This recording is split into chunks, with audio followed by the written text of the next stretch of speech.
नमस्कार दोस्तों। उम्र थका नहीं सकती, ठोकरें गिरा नहीं सकती, अगर जीत का जुनून हो तो परिस्थितियां हरा नहीं सकती। मैं एक बार आपको फिर से नमस्कार करता हूं और इलेक्ट्रॉनिक्स की हम लोग आज शुरुआत करेंगे। कल मैंने एक छोटा सा वीडियो शुरुआत करना जरूरी था, क्योंकि किसी भी काम की जब शुरुआत हो जाती है तो काम फिर आसानी से बढ़ने लगता है। शुरुआत करनी थी, इसलिए मैंने छोटा सा 9 मिनट का वीडियो डाला था। आज हम लोग अच्छी तरह से इलेक्ट्रॉनिक्स पढ़ेंगे और बहुत कंसंट्रेट होकर पढ़ेंगे, आसानी से पढ़ेंगे, सब कुछ आराम से समझिएगा और जरूरत पड़ती है तो नोट करते जाइएगा। ध्यान दीजिएगा, इलेक्ट्रॉनिक्स की जो डिफिनीशन है, इंजीनियरिंग की वह ब्रांच जो इलेक्ट्रॉनों को डील करे, इलेक्ट्रॉनों को डील करे, which deals with the electron, that is known as electronics engineering. इससे पहले इलेक्ट्रिकल ब्रांच भी हम लोग का ही है। इलेक्ट्रिकल की डिफिनीशन क्या थी? इंजीनियरिंग की वह ब्रांच जिसमें इलेक्ट्रॉनों के प्रवाह का अध्ययन करते हैं, इलेक्ट्रॉनों के प्रवाह का अध्ययन करते हैं। और इलेक्ट्रॉनिक्स में इलेक्ट्रॉनों की व्यवस्था, इलेक्ट्रॉनों के कॉन्फ़िगरेशन का अध्ययन करते हैं। दोनों में अंतर है। हम लोग पढ़े हैं the rate of flow of charge, the rate of flow of charge या the rate of flow of electron या the rate of flow of free electron is known as current. मतलब इलेक्ट्रॉनों के प्रवाह की दर को धारा कहते हैं, मुक्त इलेक्ट्रॉनों के प्रवाह की दर को धारा कहते हैं, या आवेश प्रवाह की दर को धारा कहते हैं। वो हमारा इलेक्ट्रिकल आ जाएगा। इलेक्ट्रॉनिक्स में क्या है? जिसमें इलेक्ट्रॉनों की व्यवस्था का अध्ययन करें उसे इलेक्ट्रॉनिक्स कहते हैं। इलेक्ट्रॉनिक्स का इतना अच्छा स्कोप हो चुका है कि पहले इलेक्ट्रिकल इलेक्ट्रॉनिक्स एक ही हुआ करते थे। आज इलेक्ट्रॉनिक्स की 3 ब्रांच चलती है। एक होता है एनालॉग इलेक्ट्रॉनिक्स, दूसरा होता है डिजिटल इलेक्ट्रॉनिक्स, तीसरा होता है पावर इलेक्ट्रॉनिक्स। ध्यान दीजिएगा क्या तीनों है, इनका टारगेट क्या है। एनालॉग इलेक्ट्रॉनिक्स का टारगेट है डायोड बनाना, सिग्नल डायोड बनाना, ट्रांजिस्टर बनाना, जिस ट्रांजिस्टर से आगे चल करके एम्पलीफायर बनाया जाएगा। साथ साथ में फिर ऑस्किलेटर या दोलित्र बनाना।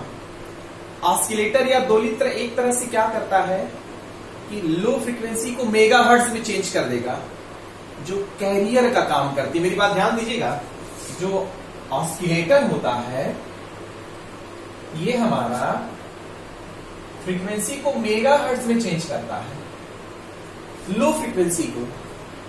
और वो मेगाहर्ट्ज में जब चेंज हो जाती है तो मोबाइल से, रेडियो से, टीवी से जितने सिग्नल भेजे जाते हैं उसी पर सुपरिम्पोज करके भेजे जाते हैं। जैसे अगर किसी को एक स्थान से दूसरे स्थान पे ले जाना हो तो गाड़ी पे बैठा के ले जाते हो आप। उसी तरह जब सिग्नल को, जैसे मैं बोल रहा हूं, मेरी आवाज इस माइक्रोफोन से जा रही है, रिकॉर्ड होगी, फिर कहीं ना कहीं ट्रांसमिट होगी, तो मेरी आवाज को इस मेगाहर्ट्ज की आवृत्ति पे सुपरिम्पोज किया जाता है, जिसे मॉड्यूलेशन बोलते हैं। सुपरिम्पोज करके ट्रांसमीटर की सहायता से, किसकी सहायता से? ट्रांसमीटर। ट्रांसमीटर का मतलब समझ रहे हैं? ट्रांसमीटर का मतलब भेजने वाला। ट्रांसमीटर की सहायता से भेजा जाता है सिग्नल, और जहां भेजना है वहां भेजने के बाद उस सिग्नल को रिसीव करते हैं, जिसके लिए लगा होता है रिसीवर। रिसीवर जब सिग्नल को रिसीव करता है तो फिर इस कैरियर वेव और ओरिजिनल सिग्नल को अलग करता है। कैरियर वेव का काम था जैसे ट्रेन एक जगह से दूसरे जगह पे छोड़ना, उसके बाद फिर आदमी उतर के अपने घर ही जाएगा, तो उस कैरियर वेव से सिग्नल को उतार दिया जाता है। तो मैं बोल रहा था कि एनालॉग इलेक्ट्रॉनिक्स, जो एनालॉग इलेक्ट्रॉनिक्स है उसका पर्पस है ट्रांसमीटर, रिसीवर, दोलित्र, amplifier, signal diode, signal transistor बनाना, समझना और उसका डे बाय डे अपडेशन करना कि कितनी छोटी से छोटी चिप पर स्थापित हो सके, छोटे से छोटे साइज का बन सके और इफिशियंट हो। एनालॉग जो इलेक्ट्रॉनिक्स होती है बच्चे, वो 5 से 12 वोल्ट पे काम करती है। 5 से 12 वोल्ट पे काम करती है, इतने के लिए डिजाइन ही होती है। सारा का सारा ऑपरेशन 5 से 12 वोल्ट डीसी पे ऑपरेट होता है। एनालॉग इलेक्ट्रॉनिक्स का मतलब पर्पस तो समझ गए होंगे कि वो कुल मिला के जो सिग्नल आते हैं उसको एम्पलीफाई करना, सिग्नल को एम्पलीफाई करने के बाद मेगाहर्ट्ज की आवृत्ति भी हम लोग ऑस्किलेटर की सहायता से उत्पन्न कर सकते हैं, ट्रांसमीटर और रिसीवर बनाना। दूसरी इलेक्ट्रॉनिक्स का नाम है डिजिटल इलेक्ट्रॉनिक्स। आज डिजिटल युग है, आप मेरे सामने पढ़ रहे हैं, इस डिजिटल बोर्ड पे पढ़ रहे हैं आप। ये डिजिटल इलेक्ट्रॉनिक्स का ही देन है। डिजिटल इलेक्ट्रॉनिक्स का मेन पर्पस है बेहतरीन से बेहतरीन प्रोसेसर बनाना, बेहतरीन से बेहतरीन प्रोसेसर बनाना जो छोटे से छोटे साइज में स्थापित हो सके। डिजिटल इलेक्ट्रॉनिक्स भी 5 से 12 वोल्ट पे काम करती है। डिजिटल इलेक्ट्रॉनिक्स में हम लोग लॉजिकल कैलकुलेशन के लिए गेट बनाते हैं। गेट का मतलब समझते हैं, or gate, and gate, nand gate, nor gate, ये गेट होते हैं जो लॉजिकल फंक्शन ऑपरेट करते हैं। उसके साथ साथ फिर हम लोग फ्लिप फ्लॉप बनाएंगे, मेमोरी बनाएंगे, मेमोरी स्टोर, मेमोरी हम लोग के मोबाइल में होती है, मेमोरी हम लोग के जो है यूज करते हैं कैमरे में हर जगह, तो मेमोरी भी इसी से बनेगा, डिजिटल इलेक्ट्रॉनिक्स की ही देन है। फिर हम रजिस्टर बनाएंगे, फिर एनकोडर, डीकोडर। एनकोडर मतलब समझ रहे हैं आप? जैसे देखिए यहाँ पे एक सीडी है, सीडी में सिग्नल हमारा डिजिटल सिग्नल होता है। सीडी में जो एंटीना होता है, एंटीना में भी सिग्नल हमारा डिजिटल सिग्नल होता है। ये सीडी से सिग्नल जाता है तो यहाँ पे हमारा डीकोडर होता है। डीकोडर क्या करता है इसको, अरे सॉरी आपका एनकोडर होता है जो क्या करता है कि सिग्नल को चेंज करने का काम करेगा। तो encoder, decoder, flip flop, memory element, आगे चल करके बेहतरीन प्रोसेसर बनाना, ये हमारा काम होता है डिजिटल इलेक्ट्रॉनिक्स का। अब तीसरी जो महत्वपूर्ण इलेक्ट्रॉनिक्स है, उसका नाम आपका पावर इलेक्ट्रॉनिक्स है, जो कि 1950 के बाद इसका डेवलपमेंट बहुत तेजी से हुआ। डिजिटल इलेक्ट्रॉनिक्स का जो डेवलपमेंट हुआ 1950 के बाद, 1950 में जब थायरिस्टर बना, थायरिस्टर का नाम आप शायद सुने होंगे। थायरिस्टर एक पूरा परिवार है जिसका पहला एलिमेंट SCR बना था। क्या बना था? SCR, silicon controlled rectifier. Thyristor family का पहला मेंबर था जो कि हजारों वोल्ट पे काम करता है, 5000 वोल्ट पे काम करता है। तो पावर इलेक्ट्रॉनिक्स की शुरुआत 1950 के बाद हुई। आगे हम लोग को जब डीसी चाहिए होती थी तो डीसी जनरेटर यूज करते थे। डीसी जनरेटर से हाई वोल्टेज उत्पादन नहीं कर सकते थे।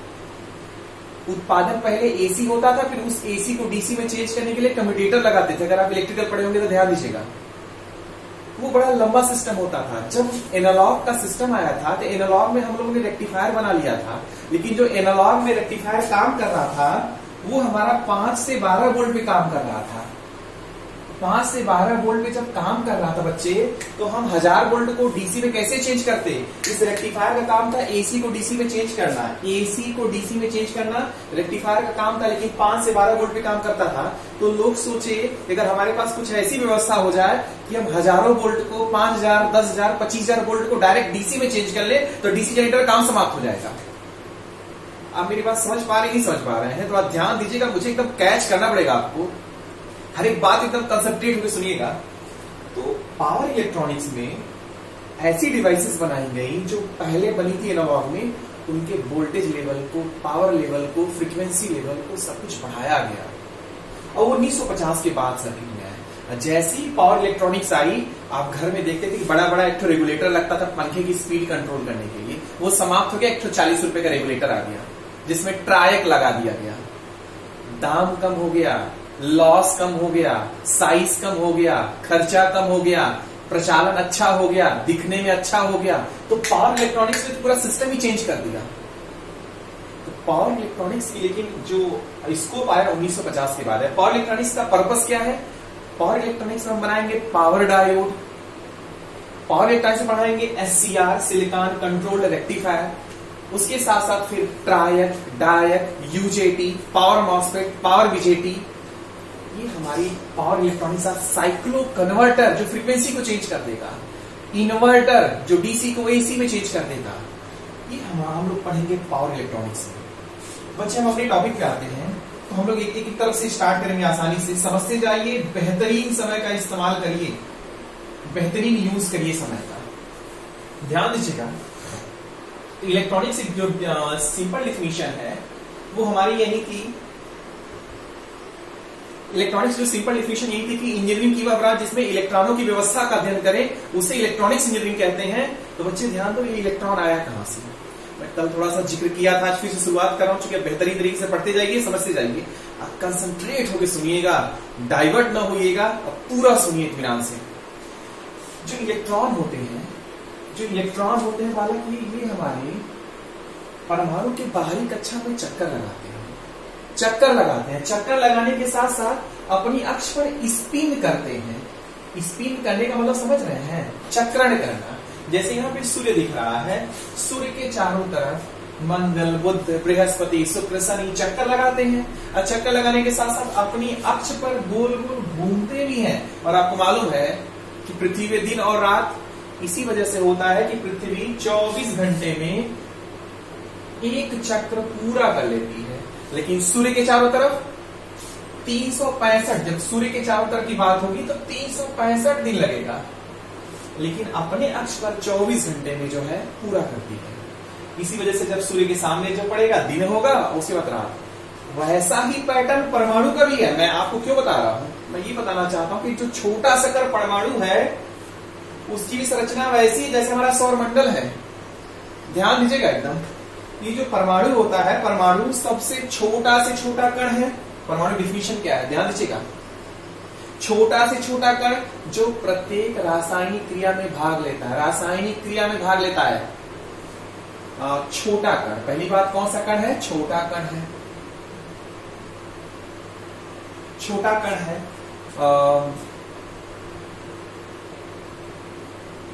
पहली बात छोटा कण है, सॉरी,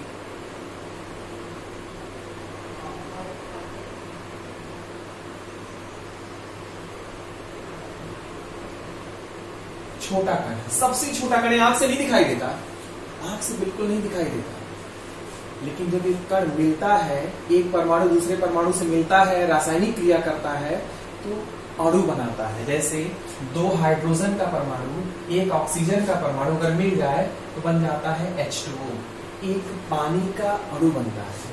परमाणु मिलकर अणु बनाते हैं। ऐसी रचना हुई है प्रकृति में, ऐसी रचना हुई है कि ज्यादातर परमाणु एक दूसरे से क्रिया करते हैं। जैसे पास आते हैं क्रिया कर जाते हैं। जैसे हाइड्रोजन ऑक्सीजन पास आया तो क्रिया करके H2O बना लिया। अरे भाई, सोडियम की जो एक कण है, सोडियम गैस है ना, क्लोरीन भी गैस है। जब दोनों पास आते हैं तो क्रिया करके क्या बना लेते हैं, NaCl, जिसे आप खाने में इस्तेमाल करते हो, नमक। ये कण है। तो ध्यान दीजिएगा, परमाणु छोटा से छोटा कण है जो प्रत्येक रासायनिक क्रिया में भाग लेता है। इसी से पूरी सृष्टि का निर्माण हुआ है। पूरी सृष्टि का निर्माण इसी से हुआ है।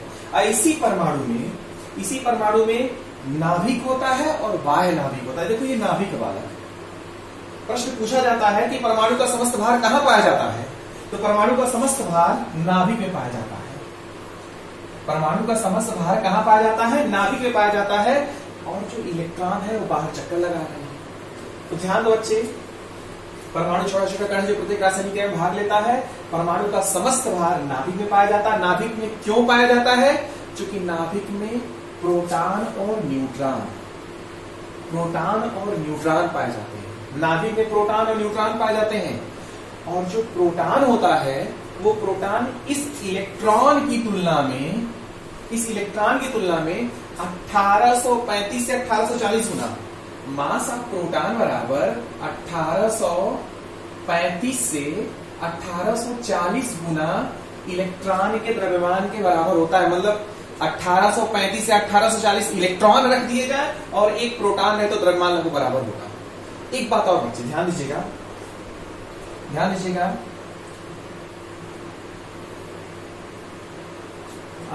बालक,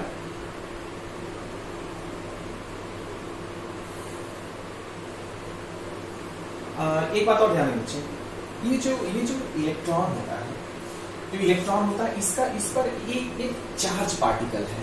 चार्ज पार्टिकल का मतलब इस इलेक्ट्रॉन की खोज जे थॉमसन ने किया था, और खोज इसकी जे थॉमसन ने किया था।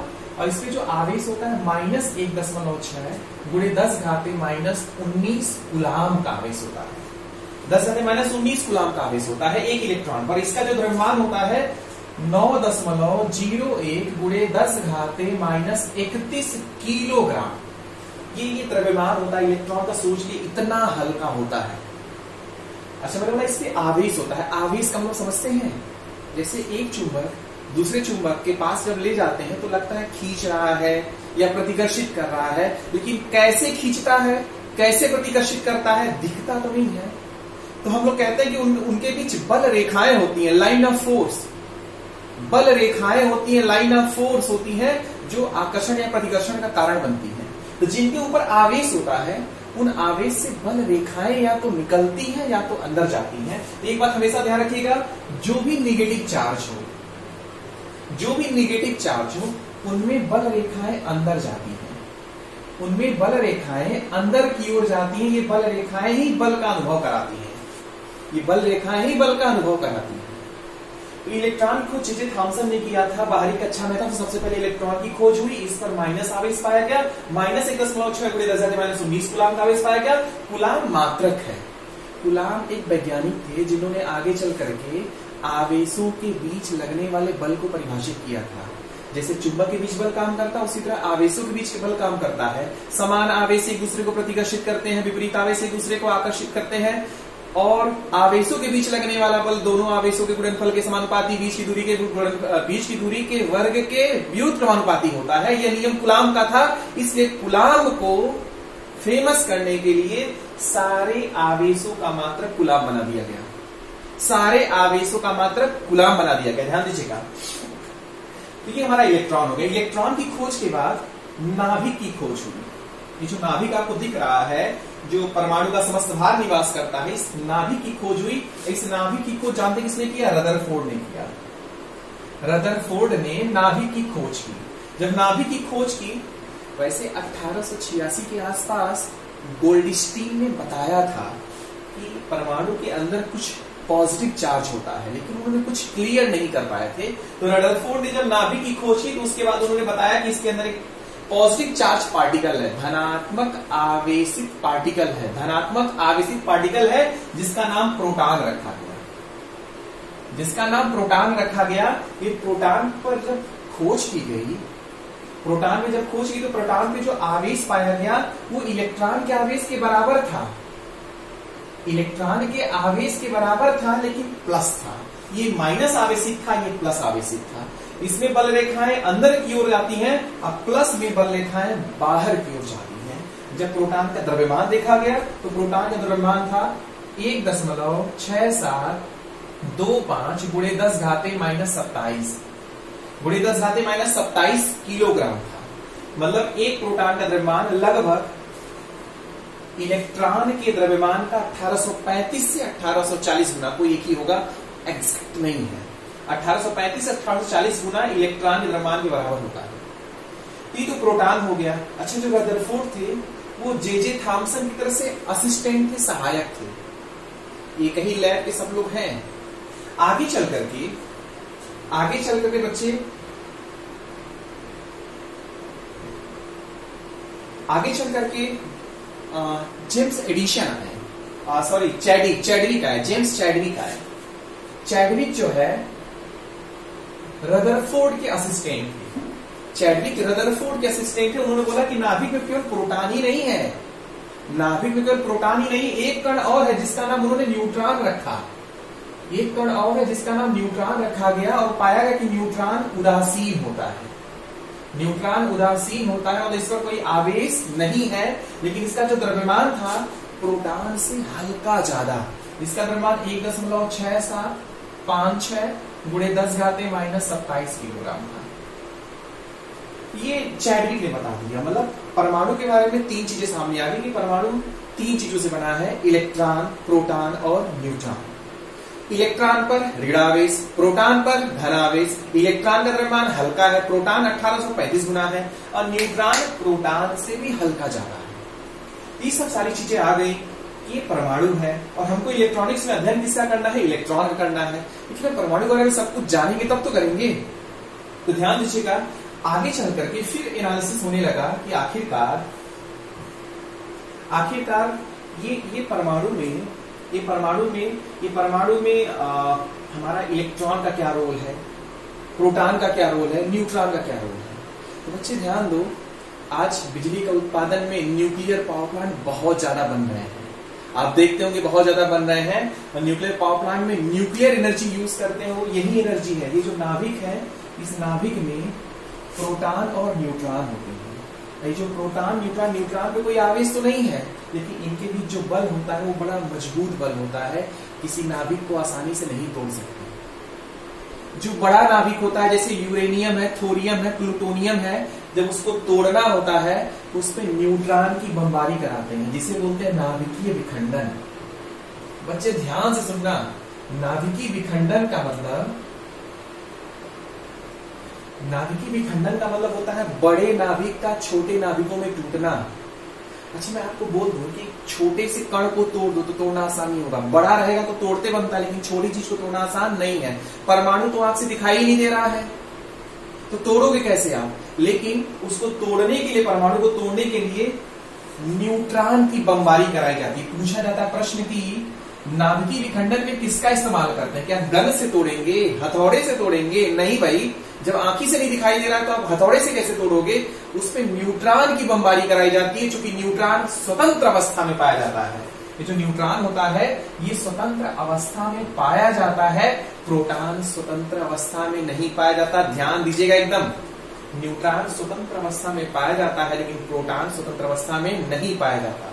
तो ध्यान दीजिएगा, नाभिकीय विखंडन किसे कहते हैं? तो कहेंगे बड़े नाभिक का छोटे नाभिकों में टूट जाना नाभिकीय विखंडन कहा जाता है। नाभिकीय विखंडन बड़े नाभिकों का होता है, छोटे नाभिकों को तोड़ना संभव नहीं है। फिर नेक्स्ट प्रश्न पूछा जाएगा नाभिकीय विखंडन में किसका इस्तेमाल करते हैं? तो नाभिकीय विखंडन में न्यूट्रॉन का इस्तेमाल करते हैं। फिर पूछा जाएगा नाभिकीय विखंडन का इस्तेमाल क्या है? तो नाभिकीय विखंडन का दोनों इस्तेमाल है। जैसे हम लोग की सोच होती है सकारात्मक और नकारात्मक, नकारात्मक में बम बनाने में, फोड़ने में, नहस तास नस करने में होता है, और सकारात्मक कहेंगे तो बिजली उत्पादन में होता है और अच्छे अच्छे कार्यों में होता है। तो सबसे ज्यादा अब बिजली का जो उत्पादन हो रहा है न्यूक्लियर पावर प्लांट से हो रहा है, क्योंकि 1 किलोग्राम अगर यूरेनियम है, बच्चे ध्यान दीजिएगा, 1 किलोग्राम अगर यूरेनियम है, उसके नाभिक विखंडन से जो ऊर्जा निकलेगी वो 3000 टन जो कोयला होगा उसके बराबर के आसपास निकलेगी। पावर प्लांट में मैं नहीं पढ़ा था, इसी के आसपास है, मतलब बहुत ज्यादा एनर्जी निकलती है। तो नाभिकीय विखंडन का इस्तेमाल सकारात्मक ऊर्जा, विद्युत ऊर्जा उत्पादन में किया जाता है। दूसरा मतलब इनकी जो प्रोटॉन न्यूट्रॉन है बहुत मजबूती से जुड़े हुए हैं। एक शब्द और इस्तेमाल होता है फिर नाभिकीय संलयन। बच्चे ध्यान सुनिएगा, समझते जाइएगा। नाभिकीय संलयन, नाभिकीय संलयन में छोटे छोटे नाभिक को मिलाकर बड़ा नाभिक बनाया जाता है। मेरी बात क्या आप समझ पा रहे हैं? कमेंट बॉक्स में जरूर लिखिएगा, जो भी समस्या हो कमेंट बॉक्स में लिखते जाइएगा ताकि हम उसका रिप्लाई कर सकें। देखो बच्चे, मेरा पर्पस है पूरे समाज को, पूरे लोगों को जागरूक करना, पढ़ाना, उनकी ऊर्जा को बढ़ाते रहना, मतलब सब लोग खुशहाल रहे, मजबूत रहे। कोई रोज न्यूज पढ़ता हूं कि वो सुसाइड कर लिया, इसने सुसाइड कर लिया, बड़े कमजोर लोग होते हैं। मैं ये चाहता हूं कि सब लोग खुशहाल रहे, मजबूत रहे, ज्ञान बढ़ाएं, सकारात्मक रहे, समाज का उद्धार करें। तो आप जहां भी हो कमेंट बॉक्स में लिखना, जो इश्यू हो पढ़ाने के तरीके में कुछ सुधार से जरूर बताना। आप कमेंट बॉक्स में लिखते रहिए जो समस्या हो। ध्यान दीजिएगा, तो नाभिकीय संलयन में मैंने बोला कि नाभिकीय संलयन में छोटे छोटे नाभिकों को जोड़कर बड़ा नाभिक बनाया जाता है। छोटे छोटे नाभिकों को, छोटे मतलब जो छोटे छोटे परमाणु उनको जोड़ना होगा, लेकिन ये सबसे कठिन काम है। बच्चे पूछा जाता है नाभिकीय संलयन होता कहां है? पहला क्वेश्चन, तो जवाब होगा नाभिकीय संलयन सूर्य पर होता है। पहला क्वेश्चन, नाभिकीय संलयन कहां होता है? सूर्य पर। अच्छा, सूर्य पे नाभिकीय संलयन कैसे होता है? तो जवाब होगा वहां पे ड्यूटेरियम का नाम सुने हो आप? 1H2 + 1H2 2He4, 1H2 मिलकर के 2He4 मतलब ड्यूटेरियम मिलकर के हीलियम बनाते हैं सूर्य पर। इसलिए सूर्य लगातार ऊर्जा देता जा रहा है। सूर्य पर ड्यूटेरियम प्रचुर मात्रा में पाया जाता है। बालक अब आपको समझा रहा ड्यूटेरियम क्या है? ये जो हाइड्रोजन है इसके 3 समस्थानिक होते हैं। 3 समस्थानिक होते हैं। एक होता है प्रोटियम, ध्यान से समझना, प्रोटियम। दूसरा होता है ड्यूटेरियम, तीसरा होता है tritium. Protium, deuterium, tritium hydrogen के 3 समस्थानिक है। समस्थानिक को इंग्लिश में बोलते हैं आइसोटोप्स। समस्थानिक को हम लोग आइसोटोप्स बोलते हैं। समस्थानिक को आइसोटोप्स बोलते हैं। प्रोटियम, ड्यूटेरियम, ड्यूटेरियम प्रोटियम को 1H1, ड्यूटेरियम को 1H2 और ट्यूटेरियम को 1H3। मतलब सबका परमाणु क्रमांक समान है, लेकिन वो परमाणु भार अलग अलग है। ये समस्थानिक होते हैं, लेकिन सूर्य पे ड्यूटेरियम प्रचुर मात्रा में पाया जाता है। जब ड्यूटेरियम मिलता है तो हीलियम बनता है और अपार ऊर्जा निकलती है। वही ऊर्जा लगातार प्रकाश और तापमान और गर्मी हम लोग को दे रही है। कुछ दिन पहले लोग कहते थे आग का कोयला है, कुछ दिन बाद समाप्त हो जाएगा, लेकिन जब बाद में खोज हुई तो मालूम चला नहीं, वहां पे नाभ की संलयन की क्रिया हो रही है। 1951 में, बच्चे ध्यान दीजिएगा, 1951 में अमेरिका ने कैलिफोर्निया के जंगल में एक बार नाभिकीय संलयन कराने का प्रयास किया था। और नाभिकीय संलयन प्रक्रिया स्टार्ट करने के लिए जितना बम गिराया था जापान के हिरोशिमा नागासाकी में, उसकी तुलना में 10,000 गुना ज्यादा मटेरियल की आवश्यकता हुई थी, तब जाके क्रिया स्टार्ट हुई थी। लेकिन उन नाभिकीय संलयन से इतना भयंकर भूकंप आया कि तब से बैन कर दिया गया कि नाभिकीय संलयन टेस्ट नहीं किया जाएगा। पृथ्वी पे नाभिकीय संलयन टेस्ट नहीं किया जाएगा, या किया जाएगा तो बहुत ज्यादा ध्यान देकर। नाभिकीय संलयन प्रक्रिया को स्टार्ट करने के लिए बहुत ज्यादा ऊर्जा की आवश्यकता होती है, इसलिए नाभिकीय संलयन क्रिया नहीं होती, केवल सूर्य पर होती है। तो बच्चे देखो यहां से प्रश्न क्या क्या पूछा जाएगा। सूर्य की ऊर्जा का कारण क्या है? नाभिकीय संलयन। किसका नाभिकीय संलयन होता है? ड्यूटेरियम। क्या बनता है? हीलियम बनता है। अच्छा, ये ड्यूटेरियम है क्या? ड्यूटेरियम हाइड्रोजन का समस्थानिक है। समस्थानिक क्या होते हैं? समस्थानिक का मतलब होता है ऐसे परमाणु जिनका परमाणु क्रमांक समान हो, अब परमाणु भार अलग अलग हो, उसे समस्थानिक कहते हैं। तो उसमें प्रोटियम, ड्यूटेरियम, ट्राइटियम। प्रोटियम को 1H1, ड्यूटेरियम को 1H2, ट्राइटियम को 1H3। नीचे वाली संख्या परमाणु क्रमांक को बताती है, ऊपर वाली संख्या परमाणु भार को बताती है। ध्यान दीजिएगा, परमाणु क्रमांक नीचे वाली संख्या, ऊपर वाली संख्या परमाणु भार को बताती है, तो नीचे वाली संख्या सबकी समान है। पृथ्वी पर प्रोटियम ज्यादा पाया जाता है। जो भारी जल होता है बच्चे, जो समुद्री जल होता है, वो ड्यूटेरियम से बनता है। जो भारी जल होता है ड्यूटेरियम से बनता है, और जो शुद्ध जल हम लोग पीते हैं वो 1H1 होता है, प्रोटियम होता है। तो पृथ्वी पे प्रोटियम की मात्रा प्रचुर मात्रा है। तो ध्यान दीजिएगा, ये संलयन हो गई। नाभिक की बात कर रहे थे, नाभिक की ऊर्जा की बात कर रहे थे। मैंने बोला कि एक नाभिक का संलयन होता है, एक नाभिक का विखंडन होता है। नाभिकीय विखंडन से विद्युत ऊर्जा का उत्पादन किया जा रहा है, नाभिकों को तोड़ा जाता है, बड़े नाभिकों को तोड़ा जाता है। नाभिकीय संलयन में छोटे छोटे नाभिकों को जोड़ा जाता है। लेकिन एक प्रक्रिया हमारे पृथ्वी पे नहीं होती है, सूर्य पे होती है, जहां हाइड्रोजन मिलकर के ड्यूटेरियम मिलकर के हीलियम बना रहे हैं। ध्यान देना बच्चे, नाभिक की बात हो गई। ये जो हमारा नाभिक है, अब बात आती है कि भाई जैसे सूर्य है, पृथ्वी चक्कर भी लगा रही है, लेकिन दोनों जुड़े हुए हैं। इसका आप लोग कॉन्सेप्ट थोड़ा सा अगर फिजिक्स पढ़े होंगे तो मैं जिक्र कराता हूं, बताता हूं। न्यूटन का नाम सुने होंगे, सारे बल का मात्रक न्यूटन ही है ना, जितनी दुनिया के फोर्स है सबका मात्रक न्यूटन है। तो न्यूटन ने नियम दिया था। न्यूटन ने नियम क्या दिया था? जो हुआ था उसी को बता दिया था, जो होता है, जो हो रहा था उसी को उन्होंने बता दिया था। उन्होंने बोला था ब्रह्मांड, मेरी बात ध्यान सुनिएगा, ब्रह्मांड के दो कण का मतलब समझ रहे हैं ना, चाहे कोई भी कण हो, दो कण एक दूसरे को आकर्षित करते हैं। ब्रह्मांड के दो कण एक दूसरे को आकर्षित करते हैं, और उनके बीच लगने वाला आकर्षण बल है उनके द्रव्यमानों के गुणनफल के समानुपाती और बीच की दूरी के वर्ग के व्युत्क्रमानुपाती होता है। जब न्यूटन ने नियम दिया था तो किसी ने नहीं माना था। उनके मरने के 70-80 साल बाद जाके फिर सिद्ध हुआ, तब जाके फिर ये नियम उनका पास किया गया, और फिर सारे फोर्स का मात्रक न्यूटन बना दिया गया। समझ रहे हैं मेरी बात ध्यान से? जब थे तब किसी ने नहीं माना, जब एक्सपायर हो गए, प्रिंसिपिया नामक बुक में उन्होंने मेंशन किया है, तो बनने के बाद जब सिद्ध हुआ तब जाके जो है सारे फोर्स का मात्रक न्यूटन बना दिया गया। उनका प्रिंसिपल एकदम सही था। पृथ्वी का द्रव्यमान ज्यादा है, सूर्य का द्रव्यमान ज्यादा है, दोनों के बीच आकर्षण बल लग रहा है, इसलिए पृथ्वी घूम रही है। यहाँ पे वहां तो न्यूटन आ गए, फोर्स का मात्रक न्यूटन हो गया। लेकिन हमारे इस साइड आइए, परमाणु साइड आइए, हम लोग इलेक्ट्रॉनिक्स की बात कर रहे हैं। इसमें भी इलेक्ट्रॉन पे ऋणावेश है और प्रोटॉन पे धनावेश है। इलेक्ट्रॉन पे ऋणावेश है, प्रोटॉन पे धनावेश है, तो यहाँ पे कूलाम आए। कौन आए? कूलाम। अरे भाई, जिनके नाम पर आवेश का मात्रक बना हुआ है, आवेश का मात्रक कूलाम भी तो है ना। कूलाम है, उन्होंने क्या बोला, बोले समान आवेश प्रतिकर्षित करेंगे। समान अगर आवेश है तो क्या करेंगे बच्चे, प्रतिकर्षित करेंगे। प्रतिकर्षित का मतलब अगर प्लस प्लस है, इनके बीच प्रतिकर्षण लगेगा, प्रतिकर्षण लेकर ढकेलेंगे। माइनस माइनस है, इनके बीच भी प्रतिकर्षण ही लगेगा क्योंकि समान है। और अगर विपरीत आवेश हो, विपरीत आवेश का मतलब अगर यहाँ प्लस है, यहाँ माइनस आवेश है, ये इनके बीच आकर्षण बल काम करेगा।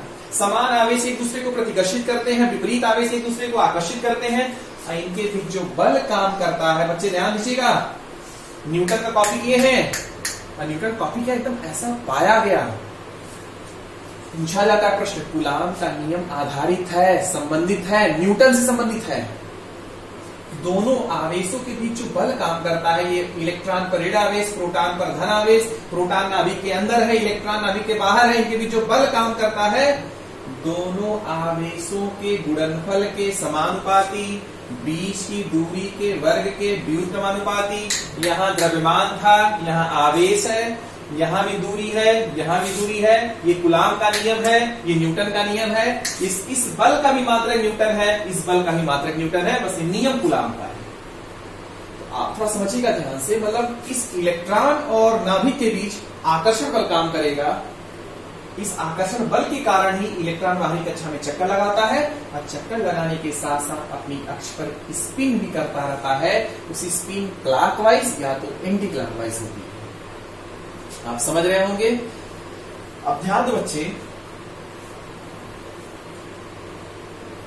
अब अगर आपसे कोई पूछे, प्रश्न पूछे जाते ध्यान दीजिएगा कि इलेक्ट्रॉन किस अनुसार इस परमाणु में बटे हुए। जो भी मैं बता रहा हूं ये बेस है आपका। बेस का मतलब समझते हैं ना, कि जो आपकी नींव है, इसी नींव से आप सब कुछ समझोगे। चूंकि इलेक्ट्रॉन की एनालिसिस है, electronics is the analysis of the electron. जितना जानते रहोगे उतना अच्छा रहेगा।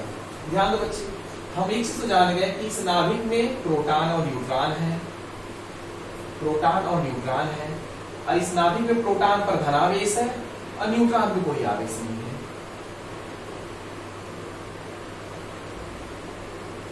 तो ध्यान दो बच्चे, अब पूछा जाता कि इनके इलेक्ट्रॉन भरे कैसे। इनके जो प्रिंसिपल है वो 2n² का है। मतलब पहले सेल में कितने इलेक्ट्रॉन हो सकते हैं, तो n का मान 1 रखेंगे, n का मान 1 रखेंगे तो कितना आ जाएगा 2। दूसरे सेल में अधिकतम कितने इलेक्ट्रॉन हो सकते हैं, ये इमेज सही नहीं बना है।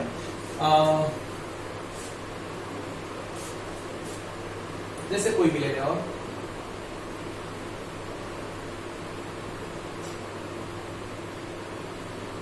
पहले सेल वाले देखो ध्यान देना, पहले सेल में 2n² का प्रिंसिपल है, 2n² का प्रिंसिपल है। तो पहले सेल में अधिकतम कितने इलेक्ट्रॉन होंगे, n का मान 1 रखेंगे तो हमारा 2 आ जाएगा। दूसरे सेल में अधिकतम कितने इलेक्ट्रॉन हो सकते हैं, प्रश्न पूछा जाता है। तो दूसरे सेल में n का मान 2 रखेंगे तो यहां कितना हो जाएगा 8। तीसरे सेल में अधिकतम कितने इलेक्ट्रॉन हो सकते हैं, n बराबर 3, तो यहां हो जाएगा 18। बच्चे इस हिसाब से इलेक्ट्रॉन सेल में स्थापित होते हैं। थोड़ा सा भी आप लोग अगर अच्छे से पढ़े होंगे, अगर केमिस्ट्री इंटरमीडिएट की थोड़ा सा और जानते होंगे, मैं थोड़ा सा आपको जिक्र कराऊंगा, बहुत ज्यादा अंदर नहीं जाऊंगा। सेल के अंदर होते हैं सब सेल। सेल के अंदर क्या होते हैं, सब सेल। नाम सुने कि नहीं सुने हैं,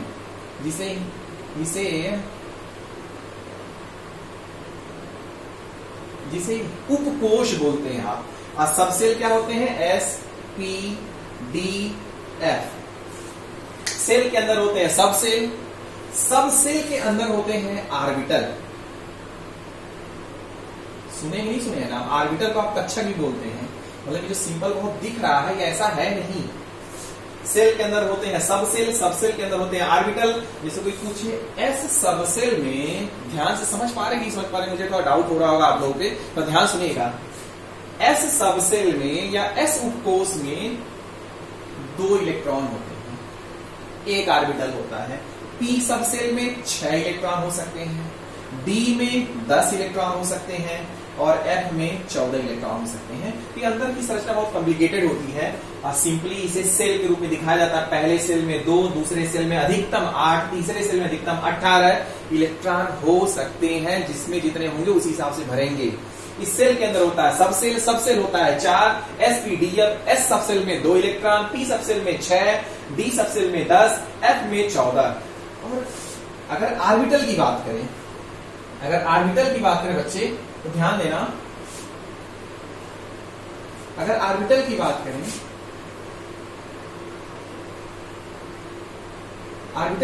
तो s सब सेल में एक ऑर्बिटल, s सब सेल में एक ऑर्बिटल, p सब सेल में 3 ऑर्बिटल और d सब सेल में 5 ऑर्बिटल, f सब सेल में 7 ऑर्बिटल होते हैं।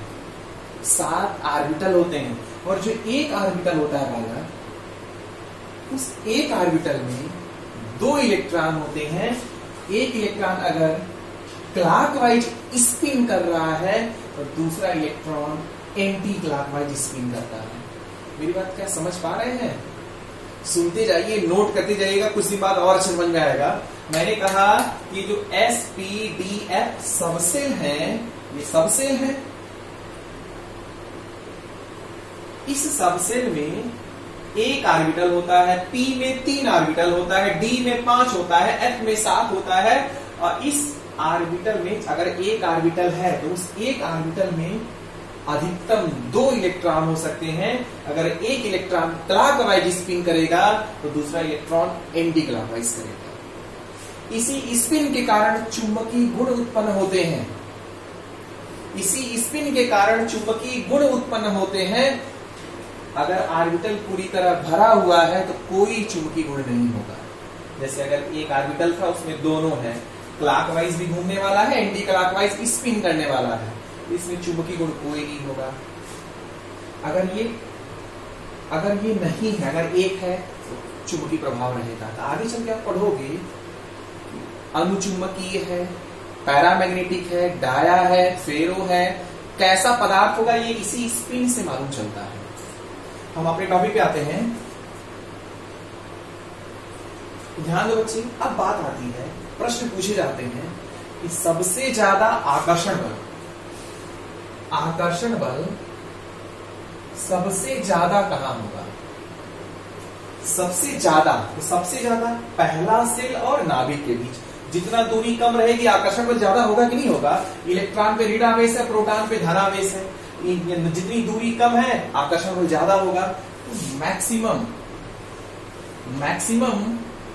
मैक्सिमम फोर्स यही काम करेगा। मतलब नाभिक के पास का जो इलेक्ट्रॉन है, उसे निकालना आसान नहीं है। ध्यान सुन पा रहे हैं? जैसे आपका कोई अगर क्लोज फ्रेंड हो तो क्या उसे कोई भड़का सकता है? नहीं।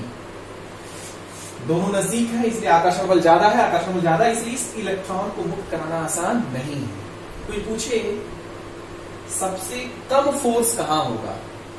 जवाब होगा नाभिक और सबसे बाहरी कक्षा के बीच। यहां भी आकर्षण बल ही है, लेकिन यहां जो आकर्षण बल होगा, वो जो फोर्स होगा वो मिनिमम होगा। बच्चे पूछा जाएगा बाहरी कक्षा और नाभिक के बीच जो आकर्षण बल होता है सबसे कम होगा।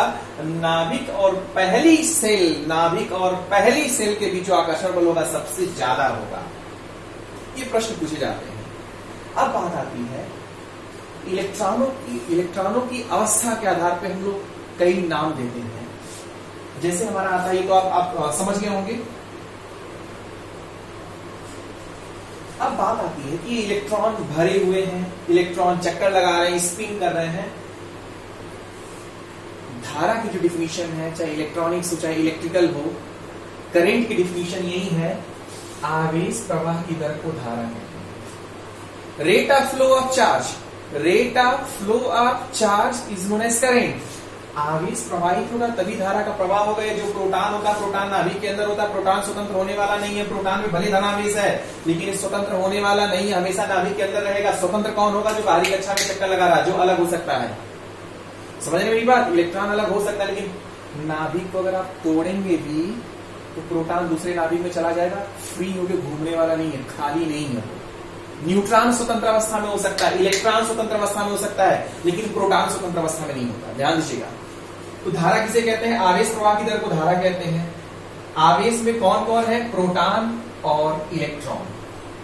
प्रोटॉन और इलेक्ट्रॉन दो हमारे पास है आवेश में, प्रोटॉन और इलेक्ट्रॉन। मैंने बोला प्रोटॉन स्वतंत्र अवस्था में पाया ही नहीं जाता, स्वतंत्र अवस्था में कौन पाया जाता है? इलेक्ट्रॉन। तो फिर धारा डिफिनेशन क्या बन गई? इलेक्ट्रॉनों के प्रवाह की दर को धारा कहते हैं। इलेक्ट्रॉनों के प्रवाह की दर को धारा कहते हैं। लेकिन आगे चल के फिर भाई इलेक्ट्रॉन यहां भी प्रवाहित हो रहा है, इससे धारा का प्रवाह होने वाला नहीं है। तो आगे चल के जवाब दिया गया free electron. Free electron, free इलेक्ट्रॉनों के प्रवाह की दर को धारा कहते हैं, या मुक्त इलेक्ट्रॉनों के प्रवाह की दर को धारा कहते हैं। इलेक्ट्रॉन के कई नाम होते हैं, इलेक्ट्रॉन के कई नाम आए। तो नाम क्या क्या है ध्यान दीजिएगा। पहला शब्द इस्तेमाल होता है बैलेंस इलेक्ट्रॉन। Balance electron. दूसरा आता है conduction electron. Balance electron, conduction electron. ध्यान दीजिएगा, बैलेंस को हिंदी बोलते हैं संयोजी। ध्यान से समझते जाइएगा, एकदम कंसंट्रेट होकर। लॉकडाउन का समय सबसे बेहतरीन तरीके से इस्तेमाल करिए, मजबूती से इस्तेमाल करिए, सबसे मजबूती से इस्तेमाल करिए। मतलब कुल मिला के सो के या मूवी देख के, व्हाट्सएप चला करके, नफरत फैला के नहीं बिताना है। कुल मिला के इतना मजबूती से बिताना है कि जब लॉकडाउन समाप्त हो फिर हम मजबूती से उठ जाएं। एक बात और मैं कह दूं, बहुत सारे बच्चे परेशान थे कि सर अब तो लगता है 4-5 साल वैकेंसी नहीं आएगी और सब व्यवस्था डूब जाएंगी। तो मैं आपको ध्यान से बता दूं कि 2008 की जो मंदी आई थी, अमेरिका में बैंक के बैंक दिवालिया हो गए थे। अब भारत में कोई प्रभाव नहीं पड़ा। इसका वजह क्या जानते हैं? मैं अर्थशास्त्री नहीं हूं, लेकिन जो मैं सुना हूं, बताया जाता है, आप भी जान जाओगे कि भारत बहुत सारे धर्मों वाला देश है। यहाँ पे रोज नए जो है उत्सव आते रहते हैं। अभी ईद आएगी तो आगे चल के फिर जो है कोई हिंदू का त्योहार आ जाएगा, फिर गुरु नानक जयंती आ जाएगी, तब भी शादी है। यहाँ एक तो शादी में इतने ज्यादा सामान खरीदारी हो जाती है कि सिस्टम चलता रहता है। यहाँ पैसा रन करता है। अभी हमारा रामनवमी बीत गई, लोग नहीं खरीद पाए, लेकिन अगर आगे चल के कृष्ण जन्माष्टमी आएगी, लोग नए नए कपड़े, व्यवस्था सब कुछ खरीदते हैं, पैसा रन करने लगता है। तो जैसे लॉकडाउन खुलेगा सारी व्यवस्था ऑटोमेटिक फिर नॉर्मल हो जाएगी। क्योंकि यहाँ पे बहुत इकोनॉमी रन करती है, हर एक चीज उत्सव से मनाया जाता है। यहाँ तक गांव में भी अगर आप किसी का जन्मदिन मनाया जाता है तो 10 लोग खिलाते हैं, 100 लोग खिलाते हैं। विदेशों में शादी तो जो है एक तो व्हाट्सएप कर दी, शादी भी हो गई। यहाँ ऐसा कुछ तो है नहीं। तो बड़ी अच्छी बात है कि हम लोग ऐसे देश में हैं जहाँ पे सारी संस्कृति है, सारे उत्सव हैं, सब लोग धूमधाम से मनाते हैं, इसलिए यहाँ की इकोनॉमी चलती रहती है। इसलिए आर्थिक मंदी का बहुत ज्यादा प्रभाव पड़ने वाला नहीं है। सब कुछ नॉर्मल हो जाएगा। बस आप ये रखिए, पॉजिटिव रहिए, जहां है जिस अवस्था में है सुरक्षित रहिए, मजबूती के साथ सकारात्मक और तैयार रहिए। आइए टॉपिक में मैं डाइवर्ट हो गया, इधर देखिए, ध्यान दीजिए। मैंने बोला इलेक्ट्रॉन का नाम रखा गया बैलेंस इलेक्ट्रॉन या संयोजी इलेक्ट्रॉन। दूसरा कंडक्शन या चालन इलेक्ट्रॉन। चालन इलेक्ट्रॉन, चालन इलेक्ट्रॉन या इसी को हम लोग फ्री इलेक्ट्रॉन बोलते हैं बच्चे। ध्यान दीजिएगा थोड़ा। इलेक्ट्रॉन की जो बाहरी कक्षा है, ये जो बाहरी कक्षा दिख रही है, सबसे बाहरी कक्षा, उसके इलेक्ट्रॉनों को ही हम लोग बैलेंस इलेक्ट्रॉन या संयोजी इलेक्ट्रॉन बोलते हैं। सबसे बाहरी कक्षा के इलेक्ट्रॉन को, सबसे बाहरी कक्षा के इलेक्ट्रॉन को बैलेंस इलेक्ट्रॉन या संयोजी इलेक्ट्रॉन कहते हैं। और इस इलेक्ट्रॉन के पास सबसे ज्यादा ऊर्जा होती है। प्रश्न पूछा जाता है, थोड़ा ध्यान दीजिएगा, ध्यान दीजिएगा। तो सबसे बाहरी कक्षा के इलेक्ट्रॉन को हम लोग क्या बोलेंगे? संयोजी इलेक्ट्रॉन या बैलेंस इलेक्ट्रॉन। संयोजी इलेक्ट्रॉन या संयोजी क्यों? क्योंकि जब एक परमाणु दूसरे परमाणु के पास आता है, यही इलेक्ट्रॉन साझेदारी करता है, जुड़ता है, और जुड़ता है, इसीलिए इसको हम संयोजी इलेक्ट्रॉन कहते हैं। हालांकि एक बात और बता दूं, प्रकृति में ऐसी रचना हुई है, प्रकृति ने ऐसा निर्माण किया है, सारे परमाणु चाहते हैं कुछ को छोड़कर, जैसे हाइड्रोजन हीलियम को छोड़कर। ध्यान से मेरी बात को फिर से रिमाइंड कर रहा हूं। प्रकृति में ऐसी रचना हुई है कि सारे परमाणु चाहते हैं कि उनकी बाहरी कक्षा में 8 इलेक्ट्रॉन हो। बाहरी कक्षा में कितने इलेक्ट्रॉन हो? 8 इलेक्ट्रॉन। जिनके बाहरी कक्षा में 8 इलेक्ट्रॉन हो जाता है, फिर वो किसी से क्रिया नहीं करता, फिर वो किसी से क्रिया नहीं करता। चाहते हैं, ऐसा परमाणुओं का नेचर होता है। जैसे आप हीलियम को छोड़कर, मैं बोला ना, जैसे आप हीलियम, नियान, आर्गन, क्रिप्टन, जेनान, रेडान, इन्हें हम लोग बोलते हैं अक्रिय गैसें। कौन सी गैसें? अक्रिय। अक्रिय का मतलब जो किसी से क्रिया ना करे। भाई जब क्रिया ही नहीं कर रही है तो गैसीय अवस्था में रहेंगी। क्रिया करती, जुड़ती, तब तो ठोस बनता। अब परमाणु आपसे दिखाई तो देता नहीं। इन्हें अक्रिय गैस बोलते, चूंकि किसी से क्रिया नहीं करती, इनका अष्टक पूरा होता है। बाहरी कक्षा में 8 इलेक्ट्रॉन होते हैं हीलियम को छोड़ करके। हीलियम के बाहरी कक्षा में जैसे ही 2 इलेक्ट्रॉन होता है वो अस्थायी हो जाता है, फिर किसी से क्रिया करने वाला नहीं है। तो ऐसा प्रकृति में रचना हुई है कि समस्त परमाणु ये चाहते हैं कि उनकी बाहरी कक्षा में 8 इलेक्ट्रॉन हो। इसी चाहने के कारण ही वो क्रिया करते हैं, जुड़ते हैं, पदार्थ बनता है, संरचना बनती है और सृष्टि का निर्माण होता है। ध्यान दीजिएगा। तो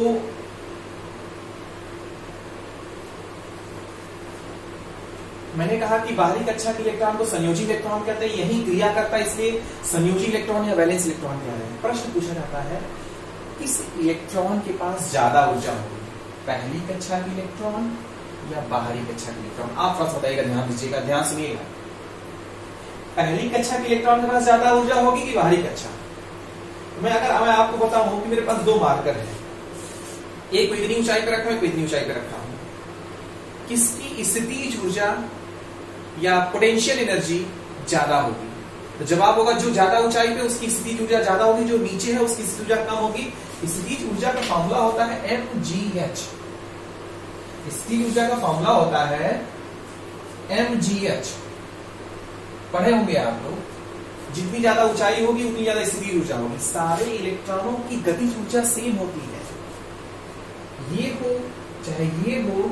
इनकी जो काइनेटिक एनर्जी है, जिसे हम लोग गतिज ऊर्जा बोलते हैं, वो सेम होगी।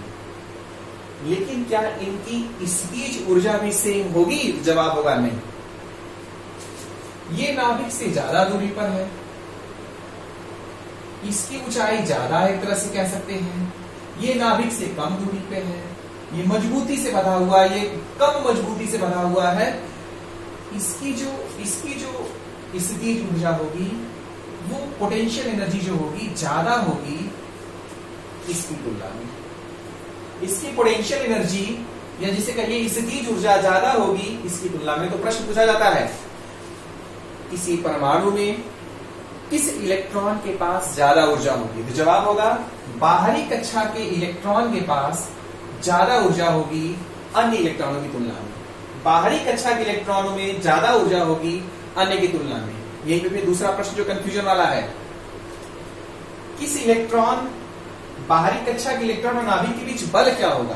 तो बाहरी कक्षा और नाभिक इलेक्ट्रॉन के बीच जो बल होगा, बल तो कम होगा, इस पास ऊर्जा लेकिन ज्यादा होगी।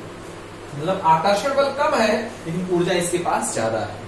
तो बैलेंस इलेक्ट्रॉन या संयोजी इलेक्ट्रॉन किसे कहते हैं? तो बैलेंस इलेक्ट्रॉन या संयोजी इलेक्ट्रॉन उसे कहेंगे जो सबसे बाहरी कक्षा के इलेक्ट्रॉन होगा, उसे ही बैलेंस इलेक्ट्रॉन या संयोजी इलेक्ट्रॉन कहेंगे। एक बात और ध्यान देना बच्चे, ध्यान सुनिएगा। ये जो बैलेंस इलेक्ट्रॉन होता है, जैसे आपके घर खानदान को लोग देख के बोल देते हैं कि लड़का इनका आगे जाएगा, तो इनका घर अब थोड़ा अच्छा है। इस बैलेंस इलेक्ट्रॉन को देखकर उसके सारे गुण डिसाइड होते हैं।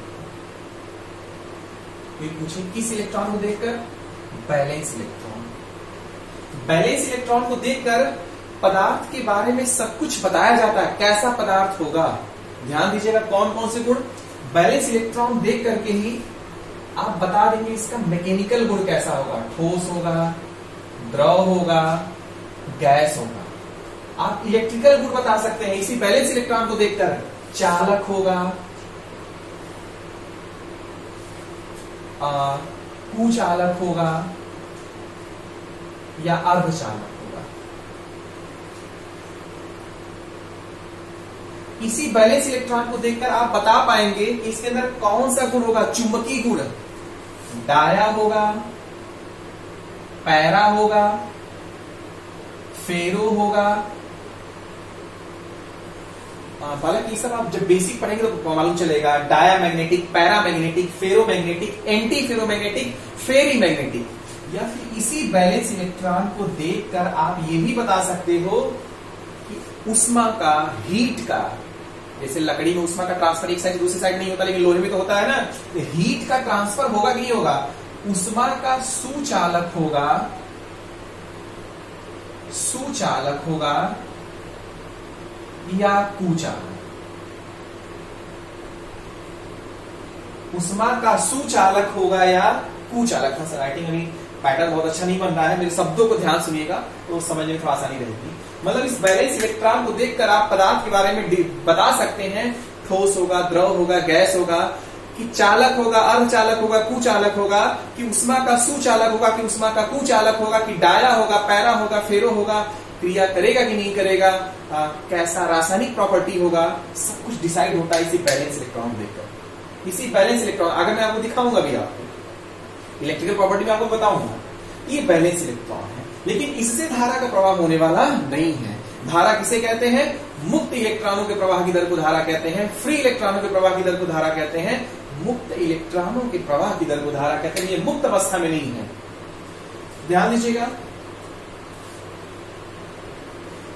अब मुक्त कैसे होगा?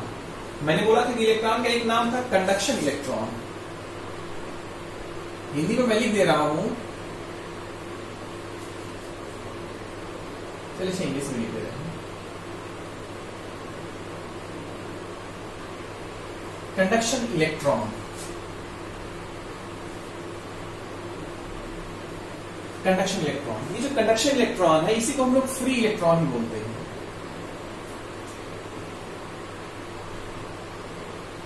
कंडक्शन इलेक्ट्रॉन या फ्री इलेक्ट्रॉन, तो अभी तो बाहरी कक्षा में चक्कर लगा रहा है, ये फ्री कैसे होगा?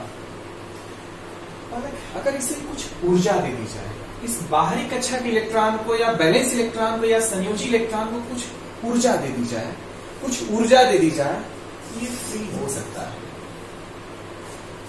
इस बाहरी कक्षा के इलेक्ट्रॉन को जितनी एनर्जी दी जाती है, जितनी एनर्जी दी जाए तो वो फ्री हो जाए। ध्यान दीजिएगा, बाहरी कक्षा के इलेक्ट्रॉन को जितनी एनर्जी दी जाए कि वो फ्री हो जाए, उसे हम लोग बोलते हैं फॉरबिडन एनर्जी। फॉरबिडन एनर्जी बाहरी कक्षा के एक इलेक्ट्रॉन को मुक्त कराने के लिए, बाहरी कक्षा के एक इलेक्ट्रॉन को मुक्त कराने के लिए जितनी ऊर्जा की आवश्यकता होती है उसे बोलते हैं फॉरबिडन एनर्जी। अगर ये फॉरबिडन एनर्जी दे दी जाती है, इलेक्ट्रॉन फ्री हो जाएगा। जब ये इलेक्ट्रॉन फ्री हो जाएगा तब उसे बोलेंगे फ्री इलेक्ट्रॉन। ऐसी फ्री इलेक्ट्रॉन के प्रवाह होने पे धारा का प्रवाह होगा। जब तक ये बाहरी कक्षा से मुक्त नहीं होगा तब तक धारा का प्रवाह होने वाला नहीं है। तो कंडक्शन इलेक्ट्रॉन या फ्री इलेक्ट्रॉन डिफिनेशन हो जाएगी, वह इलेक्ट्रॉन जो बाहरी कक्षा को छोड़ चुका हो, वह इलेक्ट्रॉन जो बाहरी कक्षा को छोड़ चुका हो उसे ही कंडक्शन इलेक्ट्रॉन या फ्री इलेक्ट्रॉन कहते हैं। कंडक्शन मतलब चालक इलेक्ट्रॉन, चालक मतलब जो चल सके, फ्री रहे, उसे हम कंडक्शन इलेक्ट्रॉन कहते हैं। इसी कंडक्शन इलेक्ट्रॉन से ही धारा का प्रवाह होता है। तो कोई पूछे, अब प्रश्न देखिए, ध्यान दीजिएगा, कोई पूछे बैलेंस इलेक्ट्रॉन के पास ऊर्जा ज्यादा होगी या कंडक्शन इलेक्ट्रॉन के पास, तो जवाब होगा बैलेंस इलेक्ट्रॉन से ज्यादा ऊर्जा अब कंडक्शन इलेक्ट्रॉन के पास है, क्योंकि कंडक्शन इलेक्ट्रॉन को कुछ और ऊर्जा दी गई है जिसका नाम रखा गया है फॉरबिडन एनर्जी। अगर मान लीजिए इसके पास खुद की एनर्जी 0.3 इलेक्ट्रॉन वोल्ट था, अब मैंने इसमें कुछ एनर्जी और जैसे ही ऐड किया, ये फ्री हो गया, एनर्जी मिल करके 0.4 इलेक्ट्रॉन वोल्ट हो गई। मतलब कंडक्शन इलेक्ट्रॉन के पास जो ऊर्जा होगी वो बैलेंस इलेक्ट्रॉन से ज्यादा होगी। मैं आशा कर रहा हूं आप समझ रहे होंगे मेरी बात को। एक दो बार और फिर से देखिएगा, कमेंट बॉक्स में लिखिएगा, अगर कोई कंफ्यूजन हो मैं उसका जिक्र करूंगा। ध्यान दीजिए कि ये हमारा कंडक्शन इलेक्ट्रॉन हो गया है। अब हम बात करते हैं कि बैलेंस इलेक्ट्रॉन से सारे गुण डिसाइड हो रहे थे, हम लोग को इलेक्ट्रॉनिक्स पढ़ना है, इलेक्ट्रॉनिक्स में डिवाइस बनाना है, कैसे पदार्थ का चयन करें, कौन से पदार्थ का चयन करें, तो उसको जानने के लिए हम लोग नेक्स्ट अब आते हैं।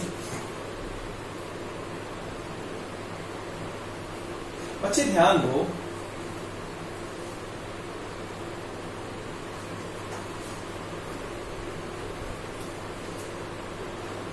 देखो बच्चे ये इलेक्ट्रॉन है, देखो ये बाहरी कक्षा के इलेक्ट्रॉन में जो संयोजन करता है, देखो जैसे सिलिकॉन सब जुड़े हुए हैं, सिलिकॉन की बाहरी कक्षा में 4 इलेक्ट्रॉन होते हैं, तो ये सब संयोजन करके देखो ये अष्टक पूरा करता है, इस तरह साझेदारी करके, मतलब कुल मिला के चाहता है इसका अष्टक पूरा रहे, अष्टक पूरा रहे।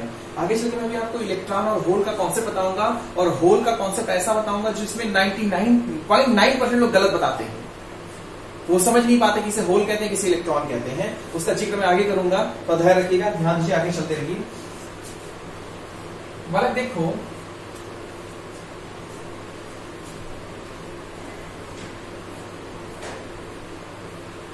बच्चे ध्यान दो बच्चे, मैंने कहा कि जो बाहरी कक्षा के इलेक्ट्रॉन है या जो बैलेंस इलेक्ट्रॉन है,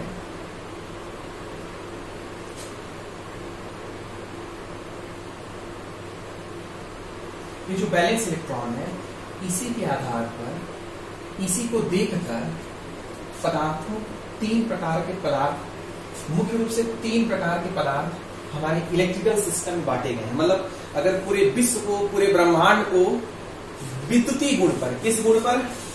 विद्युत गुण के आधार पर बांटे, विद्युत गुण के आधार पर बांटे। विद्युत गुण का मतलब, अगर हम सारे पदार्थ को विद्युत के हिसाब से देखें, विद्युत जाएगी कि नहीं जाएगी, कि बिल्कुल नहीं जाएगी, कि थोड़ी बहुत जाएगी, या पूरा जाएगी, तो अगर पूरे संसार को, पूरे ब्रह्मांड को विद्युत गुण के आधार पर बांटे तो 3 प्रकार के होते हैं, मुख्य रूप से 3 प्रकार के होते हैं,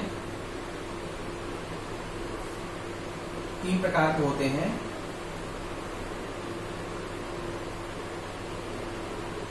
पहला होता है कंडक्टर। कंडक्टर जिसे बोलते हैं चालक। दूसरा होता है सेमी कंडक्टर,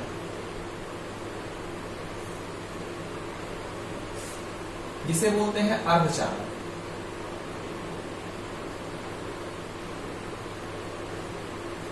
तीसरा होता है इंसुलेटर, जिसे बोलते हैं कुचालक या अचालक। मतलब अगर चौथा एक क्लास और आ गया है, सुपर कंडक्टर।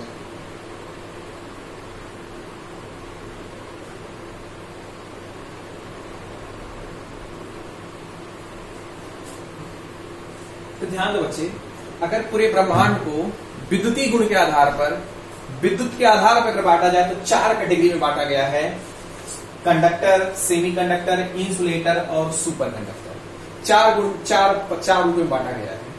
अब हम कैसे जानेंगे कौन कंडक्टर है, कौन सेमी कंडक्टर है, कौन इंसुलेटर है, कौन सुपर कंडक्टर है? अब कुछ देर पहले मैं बोल रहा था ना, किसी बैलेंस इलेक्ट्रॉन को देखकर आप सब कुछ बता सकते हो, उसका पूरा इतिहास बता सकते हो।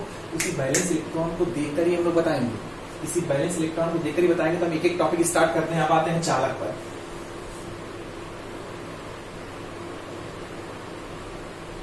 पहले हम आते हैं कंडक्टर या चालक पर। बच्चे ध्यान दीजिएगा, कंडक्टर की पहचान क्या होगी? कंडक्टर की पहचान क्या होगी? तो ध्यान दीजिएगा, कंडक्टर की पहचान ये होगी कि इसमें बैलेंस इलेक्ट्रॉन की संख्या 1 से 3 होगी। जिन परमाणुओं की बाहरी कक्षा में 1 से 3 इलेक्ट्रॉन हो, 1 से 3 इलेक्ट्रॉन हो, उसे हम लोग कंडक्टर कहेंगे, चाहे जो भी परमाणु हो। परमाणु जानते वाले 114 या 118 जो परमाणु है, जो अभी तक खोज हुई है, परमाणु समझ रहे हो नहीं समझ रहे हो? अरे वही यार, hydrogen, nitrogen, oxygen, helium, lithium, जो ये तत्व है, यही परमाणु है। जिन परमाणुओं से सब मिल के तो हम लोग की शरीर बनी है। अरे आपका दांत कैल्शियम से बना है, आपके शरीर में ब्लड फ्लो हो रहा है, ब्लड में आपका आयरन है, ब्लड में आपका हाइड्रोजन है, ऑक्सीजन है, पानी है, सब तत्व से ही तो बने हैं। उन्हीं परमाणुओं की बात हो रही है। जिन परमाणुओं के बाहरी कक्षा में 1 से 3 इलेक्ट्रॉन हो, उन्हें चालक कहेंगे। याद रहेगा कि नहीं रहेगा? बाहरी कक्षा या कहिए बैलेंस इलेक्ट्रॉन। जिनके बाहरी कक्षा में या बैलेंस इलेक्ट्रॉन की संख्या, बैलेंस इलेक्ट्रॉन की संख्या अगर 1 से 3 हो तो उसे क्या कहेंगे? चालक कहेंगे। अच्छा, बाहरी कक्षा में 1 से 3 इलेक्ट्रॉन है तो चालक क्यों कहेंगे? प्रश्न पूछना लाजिम ही नहीं लाजिम है। तो वजह ये है, मैंने बोला था सारे परमाणु क्या चाहते हैं? परमाणु क्या चाहते हैं? परमाणु चाहते हैं उनका अष्टक पूरा हो। अष्टक मतलब बाहरी कक्षा में, बाहरी कक्षा में कितने इलेक्ट्रॉन चाहते हैं? 8। बाहरी कक्षा में 8 इलेक्ट्रॉन चाहते हैं। ऐसी रचना है, मेरे पास जवाब नहीं है, सृष्टि में ऐसी रचना है तो चाहते हैं कि बाहरी कक्षा में 8 इलेक्ट्रॉन हो। 8 इलेक्ट्रॉन नहीं रहता तो क्रिया करते हैं, प्रयास करते हैं, और जरूरत पड़ती तो छोड़ भी देते हैं। जैसे सोडियम के सबसे बाहरी कक्षा में 1 इलेक्ट्रॉन होता है, पहली कक्षा में 2, दूसरी कक्षा में 8 और तीसरी कक्षा में 1। अब क्लोरीन का नाम सुने होंगे। क्लोरीन के पहली कक्षा में 2, दूसरी में 8, तीसरी में 7। अब बताओ बालक, सोडियम का कैसे अष्टक पूरा होगा, क्लोरीन का अष्टक कैसे पूरा होगा? सोडियम जब अकेले अकेले रहती है तो सोडियम गैस होती है, क्लोरीन अकेले अकेले रहता है, क्लोरीन गैस रहती है। सोडियम के बाहरी कक्षा में 1 है, क्लोरीन के बाहरी कक्षा में 7 है। इसको अष्टक पूरा करने के लिए 1 इलेक्ट्रॉन चाहिए और इसको अष्टक पूरा करने के लिए 7 चाहिए। क्या इसको कोई 7 इलेक्ट्रॉन देगा? कैसे कोई 7 इलेक्ट्रॉन देगा? नहीं देगा। हाँ, ये 1 इलेक्ट्रॉन खींचने की प्रवृत्ति रखेगा। तो ये क्या करता है, सोडियम अपना 1 इलेक्ट्रॉन त्याग देता है। अपना 1 इलेक्ट्रॉन त्याग, जैसे दोनों पास आते हैं, सोडियम और क्लोरीन पास आते हैं, सोडियम और क्लोरीन पास आते हैं तो 1 इलेक्ट्रॉन छोड़ के इसकी कक्षा में शामिल हो जाता है। इसका कुल 7 और 1 मिला के 8 हो गया, अष्टक पूरा हो गया। सोडियम ने 1 इलेक्ट्रॉन त्याग दिया, क्लोरीन ने 1 इलेक्ट्रॉन ले लिया, इनके बीच रासायनिक क्रिया हो गई, नमक बन गया। नमक बन गया, उसी नमक का इस्तेमाल करते हो आप। तो ध्यान दो बच्चे, तो ये इलेक्ट्रॉन त्यागा है, इसने इलेक्ट्रॉन लिया है। इलेक्ट्रॉन पे आवेश कौन सा है? माइनस। अगर मेरे अंदर की बुराई निकल जाए और आप में चली जाए तो आप ज्यादा बुरे हो जाओगे ना। ये ऋणावेश जब यहां से जाएगा इसमें चला गया तो यहां पे धनावेश, तो इस पदार्थ पे जैसे ही 1 इलेक्ट्रॉन यहां से निकल के इसमें जाएगा तो इस पदार्थ पे, इस परमाणु पे प्लस आएगा और इस पे माइनस आएगा। क्योंकि इसने इलेक्ट्रॉन का त्याग किया है, इसने इलेक्ट्रॉन को ग्रहण किया है। इसने इलेक्ट्रॉन का त्याग किया, इसने इलेक्ट्रॉन को ग्रहण किया। उसके पीछे भी कॉन्सेप्ट है कि चाहे जो भी परमाणु हो उसमें प्रोटॉन और इलेक्ट्रॉन की संख्या बराबर होती है। इस सोडियम में 11 प्रोटॉन थे और 11 इलेक्ट्रॉन थे। जब 1 इलेक्ट्रॉन चला जाएगा तो 10 इलेक्ट्रॉन बचेंगे। तो 1 प्रोटॉन ज्यादा हुआ कि नहीं हुआ? जब 1 प्रोटॉन ज्यादा हो गया तो पूरा का पूरा आवेश कौन सा आ गया? धनावेश। इसे ध्यान दीजिएगा, किसी परमाणु में प्रोटॉन की संख्या और इलेक्ट्रॉन की संख्या बराबर होती है। जब प्रोटॉन इलेक्ट्रॉन की संख्या बराबर होती है तो वह परमाणु उदासीन होता है। पूछा जाए प्रश्न, आपसे प्रश्न पूछा जाता है, परमाणु होते हैं उदासीन, परमाणु होते हैं उदासीन। परमाणु क्या होते हैं? उदासीन। क्यों होते हैं? क्योंकि उसमें प्रोटॉन और इलेक्ट्रॉन की संख्या बराबर होती है। प्रोटॉन पे धनावेश होता है, इलेक्ट्रॉन पे ऋणावेश होता है, दोनों का आवेश समान होता है और संख्या भी समान होती है। इसलिए संख्या भी समान होती है, 11 प्रोटॉन तो 11 इलेक्ट्रॉन, इसलिए उदासीन होता है। लेकिन जब 1 इलेक्ट्रॉन जब यहां से चला जाएगा तो 10 इलेक्ट्रॉन बचे ना। अब नाभिक में प्रोटॉन कितने हैं? 11। 1 प्रोटॉन ज्यादा हो गया। जब 1 प्रोटॉन ज्यादा हो गया तो इसमें धनावेश आ गया और इसमें 1 इलेक्ट्रॉन ज्यादा आ गया तो इसमें ऋणावेश आ गया। एक परिभाषा यहां से बन जाती है, एक परिभाषा बन जाती है बच्चे कि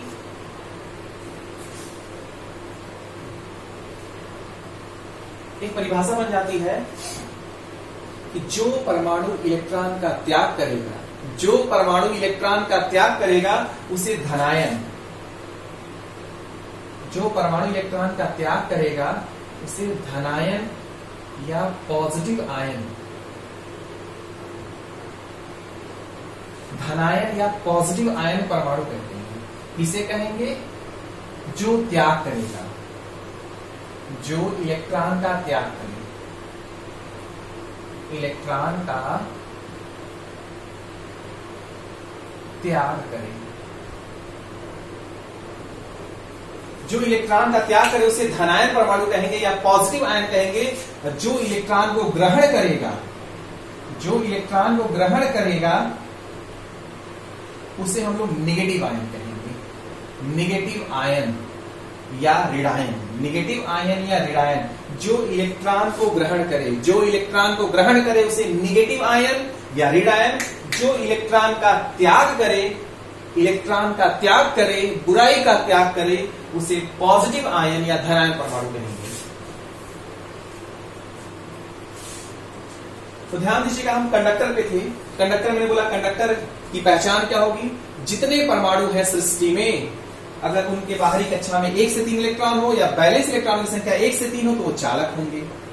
अच्छा, चालक क्यों होंगे कि बाहरी कक्षा में जब 1 से 3 इलेक्ट्रॉन है, इसका अष्टक पूरा होने वाला नहीं है। क्या पूरा होगा? अष्टक पूरा में, जैसे कापर है, देखो ये कापर का परमाणु बनाया गया है, कापर का परमाणु क्रमांक 29 होता है। कापर का परमाणु क्रमांक 29 होता है, मतलब इसमें प्रोटॉन इलेक्ट्रॉन 29 होते हैं। प्रोटॉन नाभिक के अंदर हो गया, इलेक्ट्रॉन बाहरी कक्षा में, पहली कक्षा में 2, दूसरी कक्षा में 8, तीसरी कक्षा में 18 और चौथी कक्षा में 1। 18, 8, 10, 18, 10, 28, 29। बाहरी कक्षा में 1 इलेक्ट्रॉन। क्या इसका अष्टक पूरा होगा? क्या इसका अष्टक पूरा होगा? जवाब है नहीं, इसका अष्टक पूरा होने वाला नहीं है। इसको 7 इलेक्ट्रॉन चाहिए, कोई 7 इलेक्ट्रॉन देने वाला नहीं है। ये परमाणु अपने आप इस बाहरी कक्षा के इलेक्ट्रॉन को बिना ऊर्जा लगाए छोड़ देता है। बिना ऊर्जा लगाए छोड़ देता है। जब बिना ऊर्जा लगाए छोड़ देता है तो ये फ्री इलेक्ट्रॉन हो गया। जब फ्री इलेक्ट्रॉन हो गया उसमें धारा का प्रवाह आसानी से हो सकता है, क्योंकि फ्री इलेक्ट्रॉनों के प्रवाह की दर को ही धारा कहते हैं। हमारे पास एल्युमिनियम भी होता है, एल्युमिनियम का नाम सुने होंगे। एल्युमिनियम का परमाणु क्रमांक 13 होता है। इसके पहली कक्षा में 2 इलेक्ट्रॉन होते हैं, दूसरी कक्षा में 8 इलेक्ट्रॉन होते हैं और तीसरी कक्षा में 3 इलेक्ट्रॉन होते हैं। बच्चे अब बताओ, क्या इसका अष्टक पूरा होने वाला है? बाहरी कक्षा में 3 इलेक्ट्रॉन है, अष्टक पूरा करने के लिए 5 इलेक्ट्रॉन चाहिए, कोई 5 देने वाला नहीं है। तो ये भी क्या करता है, अपने बाहरी कक्षा के 3 इलेक्ट्रॉनों को छोड़ देता है। 3 इलेक्ट्रॉनों को छोड़ देता है। जब 3 इलेक्ट्रॉनों को छोड़ देता है तो वो फ्री इलेक्ट्रॉन कहलाते हैं। फ्री इलेक्ट्रॉन जितने ज्यादा होंगे, फ्री इलेक्ट्रॉन जितने ज्यादा होंगे, ये पढ़ने का अच्छी में ध्यान दीजिएगा हमेशा। फ्री इलेक्ट्रॉन जितने ज्यादा होंगे, धारा का प्रवाह उतने आसानी से होगा, उसका रेजिस्टेंस उतना कम होगा। ध्यान दीजिएगा, मैंने कहा फ्री इलेक्ट्रॉन जितने ज्यादा होंगे उसका रेजिस्टेंस बहुत कम होगा, उसकी चालकता बहुत ज्यादा होगी। रेजिस्टेंस कम होगा, चालकता ज्यादा होगी, धारा का प्रवाह बड़े आसानी से होगा। तो एल्युमिनियम की बाहरी कक्षा में 3 है, कापर की बाहरी कक्षा में 1 है, लेकिन कापर ज्यादा अच्छा चालक है, एल्युमिनियम कम अच्छा चालक है। वजह जानते हैं आप? गौर करिएगा, गौर करिएगा। कापर में बाहरी कक्षा कितनी दूरी पर है? चौथी कक्षा है। एल्युमिनियम में बाहरी कक्षा कहां है? तीसरी कक्षा है। इसका इलेक्ट्रॉन ज्यादा आसानी से फ्री होगा, इसका इलेक्ट्रॉन थोड़ा कम आसानी से फ्री होगा। इसलिए कापर ज्यादा अच्छा चालक है, एल्युमिनियम थोड़ा कम अच्छा चालक है। नहीं समझे आप? मैंने कहा कापर में बाहरी कक्षा चौथी कक्षा है, पहली, दूसरी, तीसरी, चौथी। एल्युमिनियम में बाहरी कक्षा 1, 2, 3, ये नजदीक है, ये दूरी पे, ये इलेक्ट्रॉन ज्यादा आसानी से फ्री होगा बजाय इसके, इसलिए कापर अच्छा चालक है। तो ध्यान दीजिएगा, हम बात कर रहे थे कंडक्टर की, थोड़ा ध्यान समझते जाइए, आसानी समझते जाइए। तो कंडक्टर की पहचान क्या होगी? जिसकी बाहरी कक्षा में 1 से 3 इलेक्ट्रॉन, उसे कंडक्टर कहेंगे। कंडक्टर में फॉरबिडन एनर्जी का मान,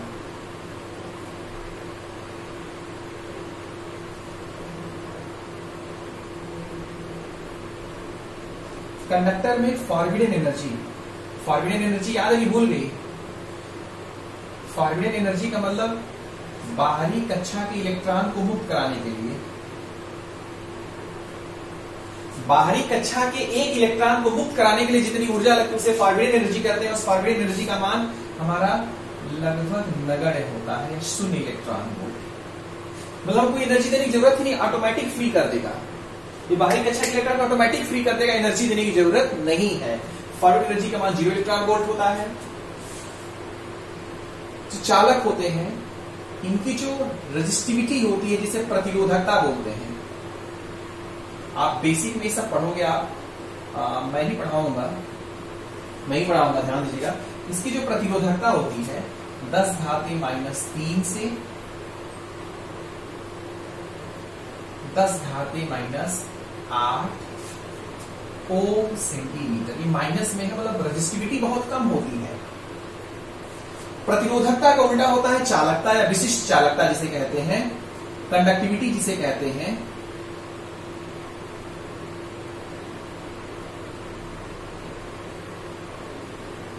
कंडक्टिविटी होती है, जस्ट इसको उल्टा कर दीजिए, ये हो जाएगा 10⁻³ से 10 घाते 8 महो प्रति सेंटीमीटर, चूंकि मात्रक इसका कंडक्टिविटी का महो प्रति सेंटीमीटर होता है। ये कंडक्टिविटी होती है 10 घाते 3 से 10 घाते 8, मतलब बहुत अच्छा चालन होगा, धारा का प्रभाव बहुत अच्छा होगा, रेजिस्टेंस कम है, बैलेंस इलेक्ट्रॉन संख्या 1 से 3 है, फॉरवर्ड एनर्जी 0 इलेक्ट्रॉन वोल्ट है। एक प्रश्न पूछा जाता है कि क्या चालकों का तापमान बढ़ाने पर, मैं आपको इतना क्यों बता रहा हूं, क्योंकि इलेक्ट्रॉनिक्स में आपको इलेक्ट्रॉनों के बारे में पढ़ना है, अभी चल के हम आगे चल के पदार्थ का चयन करेंगे, इत्मीनान से समझिए, एकदम अच्छा फंडा बैठा लीजिए दिमाग में, हर जगह काम देगा। अब बात आती है कि चालकों का तापमान बढ़ाने पे क्या होगा। बच्चे एक बात बताओ, बाहरी कक्षा के इलेक्ट्रॉन तो अपने आप ही फ्री हो गया था, बाहरी कक्षा के इलेक्ट्रॉन अपने आप ही फ्री हो गया था, बिना एनर्जी दिए फ्री हो गया था। उसके बाद अगर तापमान बढ़ाओगे, उसके बाद अगर तापमान बढ़ाओगे तो बहुत ज्यादा वाइब्रेशन होगा कि नहीं होगा। तो अगर इसका चालकों का अगर तापमान बढ़ा दिया जाए, अगर तापमान चालकों का बढ़ा दिया जाए तो इसकी प्रतिरोधकता या रेजिस्टिविटी बढ़ जाती है। क्यों बढ़ जाती है, क्यों बढ़ जाती है, इसको मैं डिटेल में भी समझाता हूं। जैसे मान लो कि मेरे पास पदार्थ था, इसमें बहुत सारे फ्री इलेक्ट्रॉन थे, जो अगर फ्री होते तो धारा का प्रवाह होता। इसी फ्री इलेक्ट्रॉन में हमारे परमाणु भी तो है, सब जुड़े हुए हैं परमाणु, इलेक्ट्रॉन रास्ता निकाल निकाल के जाते हैं, आप लोगों को दिख रहा होगा, परमाणु आपस में जुड़े हुए, इसी में से इलेक्ट्रॉन रास्ता निकाल के जाते हैं। इलेक्ट्रॉन पहले से फ्री है, अगर इसको हम गर्म करेंगे तो वाइब्रेशन होगा कि नहीं होगा। गर्म करेंगे तो वाइब्रेशन होगा भाई, बहुत ज्यादा गर्म करते पिघल जाएगा, अब बहुत ज्यादा गर्म करते गैस बन जाएगा, अब बहुत ज्यादा गर्म करते गायब हो जाएगा। पानी गर्म करने में गायब होता है कि नहीं होता, सब कुछ गायब हो जाएगा। तो ये इलेक्ट्रॉन जो अब आसानी से फ्लो होते हैं तो धारा का प्रवाह होता है, जब गर्म करेंगे तो इलेक्ट्रॉन और परमाणु के बीच टक्कर बढ़ जाएगी। जैसे ये परमाणु था, ये परमाणु था, इलेक्ट्रॉन इसी के बीच में से जाने वाला था, जब अगर गर्म करेंगे तो परमाणु वाइब्रेट करेगा, ऊपर नीचे आएगा, तो इलेक्ट्रॉन के टकराने के चांस ज्यादा होंगे कि नहीं होंगे। इलेक्ट्रॉन के टकराने के चांस ज्यादा होंगे, जब इलेक्ट्रॉन के टकराने के चांस ज्यादा होंगे तो इलेक्ट्रॉन का प्रवाह में बाधा आ गई, इस बाधा को तो प्रतिरोध कहते हैं। इसलिए चालकों का तापमान बढ़ाने पे रेजिस्टिविटी का मान, प्रतिरोधकता का मान, रेजिस्टेंस का मान बढ़ जाता है, क्योंकि इलेक्ट्रॉन और परमाणु, point to be noted, electron और परमाणु के बीच टक्कर बढ़ने के चांस ज्यादा होते हैं। तो चालकों का तापमान बढ़ाने पे प्रतिरोधकता का मान बढ़ता है। ये हमारा चालक हो गया। इलेक्ट्रॉनिक्स में हमको ऐसे पदार्थ नहीं चाहिए जिन पे हमारा कोई कंट्रोल ही ना हो। इलेक्ट्रॉन अपने आप फ्री हो गया, इलेक्ट्रॉन अपने आप फ्री हो गया तो हमारा कंट्रोल कहाँ है। इलेक्ट्रॉनिक्स में तो हमको ऐसा डिवाइस बनाना जिसमें हमेशा कंट्रोल रहे, जब चाहे तब धारा का प्रवाह हो, जितना चाहे उतना चाहे, जब चाहे ऑफ हो जाए, उसमें हमारा नियंत्रण चाहिए था। चालकों में नियंत्रण नहीं है। चालकों में हमारे पास कौन कौन से आ जाएंगे, एल्युमिनियम, कॉपर, एजी का मतलब सिल्वर, चांदी, एयू का मतलब सोना, एयू का मतलब सोना। अब पूछा जाता है प्रश्न, ध्यान देना बच्चे, एल्युमिनियम का परमाणु क्रमांक क्या होता है, 13, कॉपर का 29, एजी का 47, सोना का 79। कोई पूछे से सबसे अच्छा चालक कौन सा है, चांदी। सबसे अच्छा चालक चांदी, चांदी के बाद कॉपर, कॉपर के बाद सोना, सोना के बाद एल्युमिनियम। ध्यान दीजिएगा, बेसिक में इसको मैं ब्रीफ करूंगा, बेसिक से पढ़ाया जाएगा, बेसिक इलेक्ट्रिकल इंजीनियरिंग, तो उसमें आपको ब्रीफ करूंगा, तो वो ज्यादा समझिएगा। ये चार मुख्य रूप से बड़े पदार्थ है चालक, जिनका यूज किया जाता है।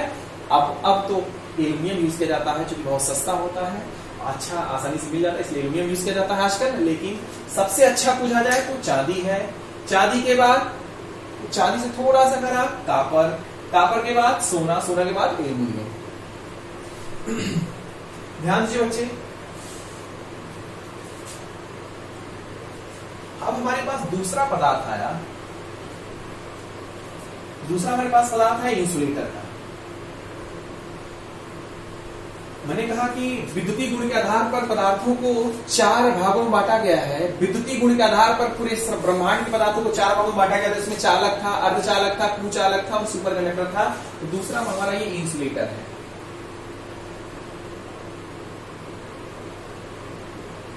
ध्यान देना बच्चे, ध्यान दीजिए। इंसुलेटर क्या है, इंसुलेटर की पहचान कैसे करेंगे। तो मैंने कहा कि सबकी पहचान उसी बैलेंस इलेक्ट्रॉन से होनी है, बाहरी कक्षा के इलेक्ट्रॉन से होनी है। तो जो इंसुलेटर होंगे उनकी पहचान ये होगी कि सभी इंसुलेटरों के बाहरी कक्षा में 5 से 8 इलेक्ट्रॉन होते हैं। 5 से 8 इलेक्ट्रॉन होते हैं, और जिनकी बाहरी कक्षा में 8 इलेक्ट्रॉन होते हैं उसे अक्रिय गैस भी कहते हैं। अक्रिय गैस का मतलब होता है जो किसी से क्रिया न करे, जिसमें धारा का प्रवाह न हो। जब किसी से क्रिया ही नहीं करनी है, अक्रिय गैस भी है। अक्रिय गैसें कुचालक होती है। अक्रिय गैसें क्या होती है? कुचालक। अक्रिय गैसें कुचालक होती है। 5 से 8 इलेक्ट्रॉन होते हैं इंसुलेटर के बाहरी कक्षा में, 5 से 8 इलेक्ट्रॉन होते हैं। मतलब जैसे कि हमारा ये पदार्थ है, इसके बाहरी कक्षा में 1 2 3 4 5 6 7 इलेक्ट्रॉन है। क्या ये अपना इलेक्ट्रॉन छोड़ेगा? नहीं छोड़ेगा। ये चाहेगा कि मेरा अष्टक पूरा हो जाए। अपना इलेक्ट्रॉन छोड़ने वाला नहीं है, चाहेगा कि इसमें बाहरी कक्षा में इलेक्ट्रॉन आ जाए, जो एक कमी है अष्टक पूरा हो जाए। 1 2 3 4 5 6 7 इलेक्ट्रॉन है, और 7 इलेक्ट्रॉन है। और अष्टक पूरा करने के लिए कितने इलेक्ट्रॉन चाहिए? 8। अष्टक पूरा करने के लिए कितने इलेक्ट्रॉन चाहिए? 8। एक इलेक्ट्रॉन की कमी है। ये एक इलेक्ट्रॉन खींचने की प्रवृत्ति रखता है। जैसे कोई इलेक्ट्रॉन आएगा तो खींचने की प्रवृत्ति रखता है, अपना छोड़ने वाला नहीं है। अपना इलेक्ट्रॉन छोड़ने वाला नहीं है, इसलिए धारा का प्रवाह आसानी से होने वाला नहीं है। क्योंकि धारा का प्रवाह किससे होता है? फ्री इलेक्ट्रॉन से। ये अपना इलेक्ट्रॉन छोड़ने वाला नहीं है। जब इलेक्ट्रॉन छोड़ने वाला नहीं है, फ्री इलेक्ट्रॉन नहीं रहेगा, तो धारा का प्रवाह नहीं होगा। मतलब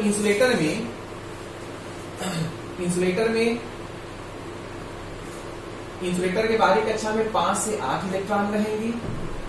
इसमें फ्री इलेक्ट्रॉन की संख्या नगण्य रहती है। जब फ्री इलेक्ट्रॉन की संख्या नगण्य रहेगी, इसकी जो मतलब जो रेजिस्टिविटी होती है, प्रतिरोधकता होती है 10⁵ से 10⁻12 ओम सेंटीमीटर तक। मतलब हाई रेजिस्टिविटी होगी, रेजिस्टिविटी ज्यादा होगी। रेजिस्टिविटी मतलब प्रतिरोधकता, और बुराई ज्यादा है तो अच्छाई कम होगी ना। जैसे प्रतिरोधकता का उल्टा होता है चालकता या विशिष्ट चालकता। प्रतिरोधकता बुराई है, चालकता अच्छाई। तो प्रतिरोधकता ज्यादा है तो चालकता कम होगी। चालकता को सीमा से दिखाते हैं 10⁻⁻5 से 10⁻⁻12।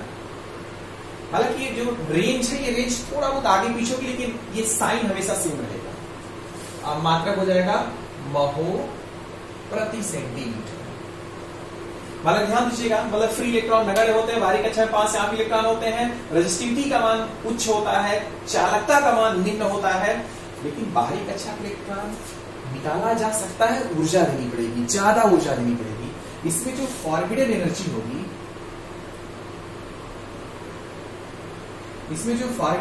होगी,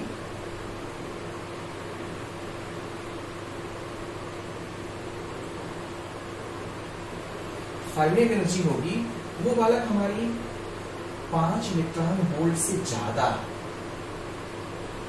5 इलेक्ट्रॉन वोल्ट से ज्यादा मतलब बाहरी कक्षा के एक इलेक्ट्रॉन को निकालने के लिए जो ऊर्जा लगेगी वो 5 इलेक्ट्रॉन वोल्ट से ज्यादा लगेगी। वो निर्भर करेगा कौन सा परमाणु है।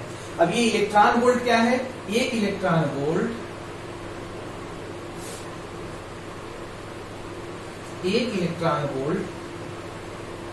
1.6 गुणे 10⁻⁻19 10⁻⁻19 जूल। 1 इलेक्ट्रॉन वोल्ट जो एनर्जी होती है, 1.6 गुणे 10⁻⁻19 जूल के बराबर होती है।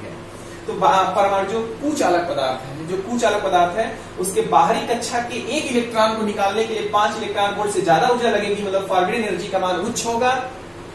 मतलब आसानी से इलेक्ट्रॉन निकलने वाला नहीं है, लेकिन बहुत ज्यादा गर्म करेंगे तो इलेक्ट्रॉन निकलेगा। मतलब अब आप ही बताओ, अगर इसका तापमान हम बहुत ज्यादा बढ़ा दें, तो पहले तो फ्री इलेक्ट्रॉन नहीं थे, लेकिन जब तापमान बढ़ाएंगे तो फ्री इलेक्ट्रॉन निकलेंगे कि नहीं निकलेंगे? इलेक्ट्रॉन निकलेगा कि नहीं निकलेगा? जब इलेक्ट्रॉन निकलेगा तो फिर धारा का प्रवाह आसानी से होगा कि नहीं होगा? पहले इलेक्ट्रॉन, जैसे मैं बोलूं कि एक गरीब आदमी था, उसके पास 1 भी रुपए नहीं थे, खूब मेहनत किया तो कुछ पैसे आ गए। तो कोई पूछे कि अब गरीब आदमी पहले की तुलना में धनी है कि गरीब हुआ, तो जवाब होगा कि पहले तो कुछ नहीं था, अब कुछ आ गया।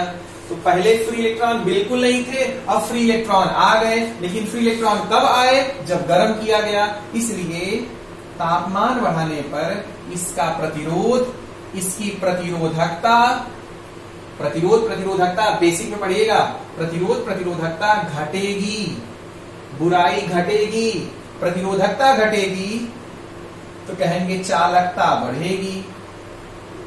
चालकता बढ़ेगी मतलब अच्छाई बढ़ गई तो धारा का प्रवाह आसानी हो सकता है, बहुत ज्यादा नहीं होगा लेकिन हो सकता है। ये हमारे कुचालक होते हैं। कुचालक हमारा फास्फोरस है।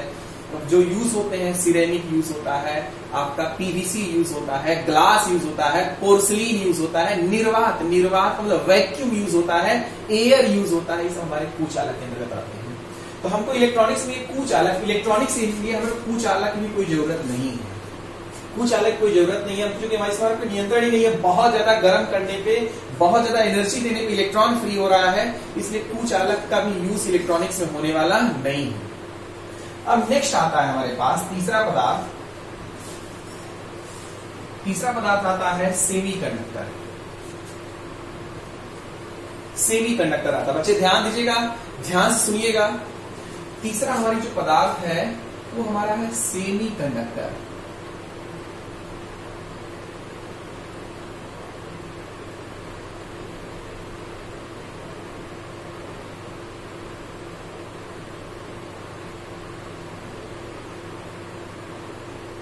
सेमीकंडक्टर है। सेमीकंडक्टर जिसे अर्धचालक बोलते हैं, नाम ही है सेमीकंडक्टर, मतलब इसका व्यवहार कंडक्टर और इंसुलेटर के बीच होता है। पहचानेंगे कैसे? बैलेंस इलेक्ट्रॉन से। बाहरी कक्षा में कितने इलेक्ट्रॉन होंगे? 4, मतलब बैलेंस इलेक्ट्रॉन की संख्या कितनी होगी? 4। अच्छा, इसमें कौन कौन से पदार्थ आते हैं? जवाब होगा कार्बन, सिलिकॉन, जर्मेनियम। कार्बन का परमाणु क्रमांक कितना होता है? 6। सिलिकॉन का परमाणु क्रमांक 14, जर्मेनियम का परमाणु क्रमांक 32। परमाणु क्रमांक किसे कहते हैं? परमाणु क्रमांक बराबर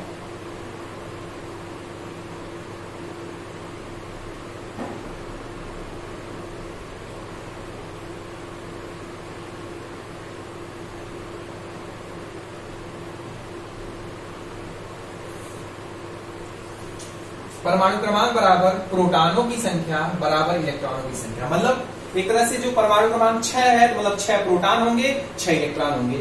सिलिकॉन में 14 प्रोटॉन होंगे, 14 इलेक्ट्रॉन होंगे। जर्मेनियम में 32 प्रोटॉन होंगे, 32 इलेक्ट्रॉन होंगे। तो जो सेमीकंडक्टर होता है उसकी बाहरी कक्षा में 4 इलेक्ट्रॉन होते हैं। मुख्य रूप से जो सेमीकंडक्टर पदार्थ है कार्बन, सिलिकॉन, जर्मेनियम है। कार्बन का परमाणु क्रमांक 6 है, सिलिकॉन का 14 है, जर्मेनियम का 32 से पूछा जाता है। अब परमाणु क्रमांक किसे कहते हैं? परमाणु क्रमांक बराबर प्रोटॉनों की संख्या बराबर इलेक्ट्रॉनों की संख्या। परमाणु क्रमांक हिंदी से बोलते हैं atomic number. Atomic number, atomic number बोलते हैं। और दूसरा एक शब्द और इस्तेमाल होता है इससे मिलता जुलता, जिसे बोलते हैं परमाणु भार।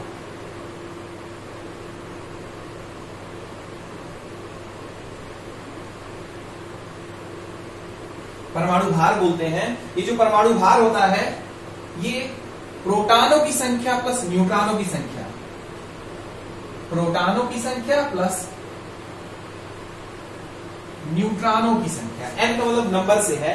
प्रोटॉनों की संख्या और न्यूट्रॉनों की संख्या को जोड़ने पे क्या मिलता है? परमाणु भार। इसी परमाणु भार को हम लोग द्रव्यमान संख्या भी बोलते हैं। ध्यान दीजिएगा महोदय आप लोग, द्रव्यमान संख्या इंग्लिश में क्या बोलेंगे? Atomic mass.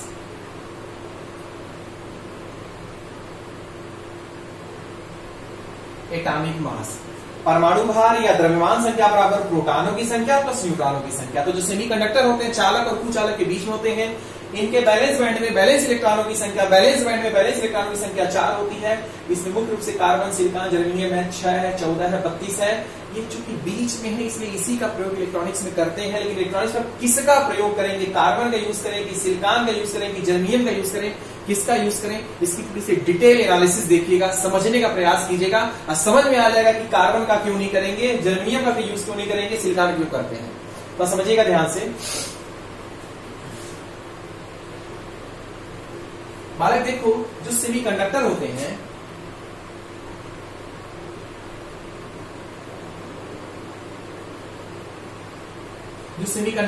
हैं, परम शून्य तापमान, नाम सुने कि नहीं सुने आप लोग? परम शून्य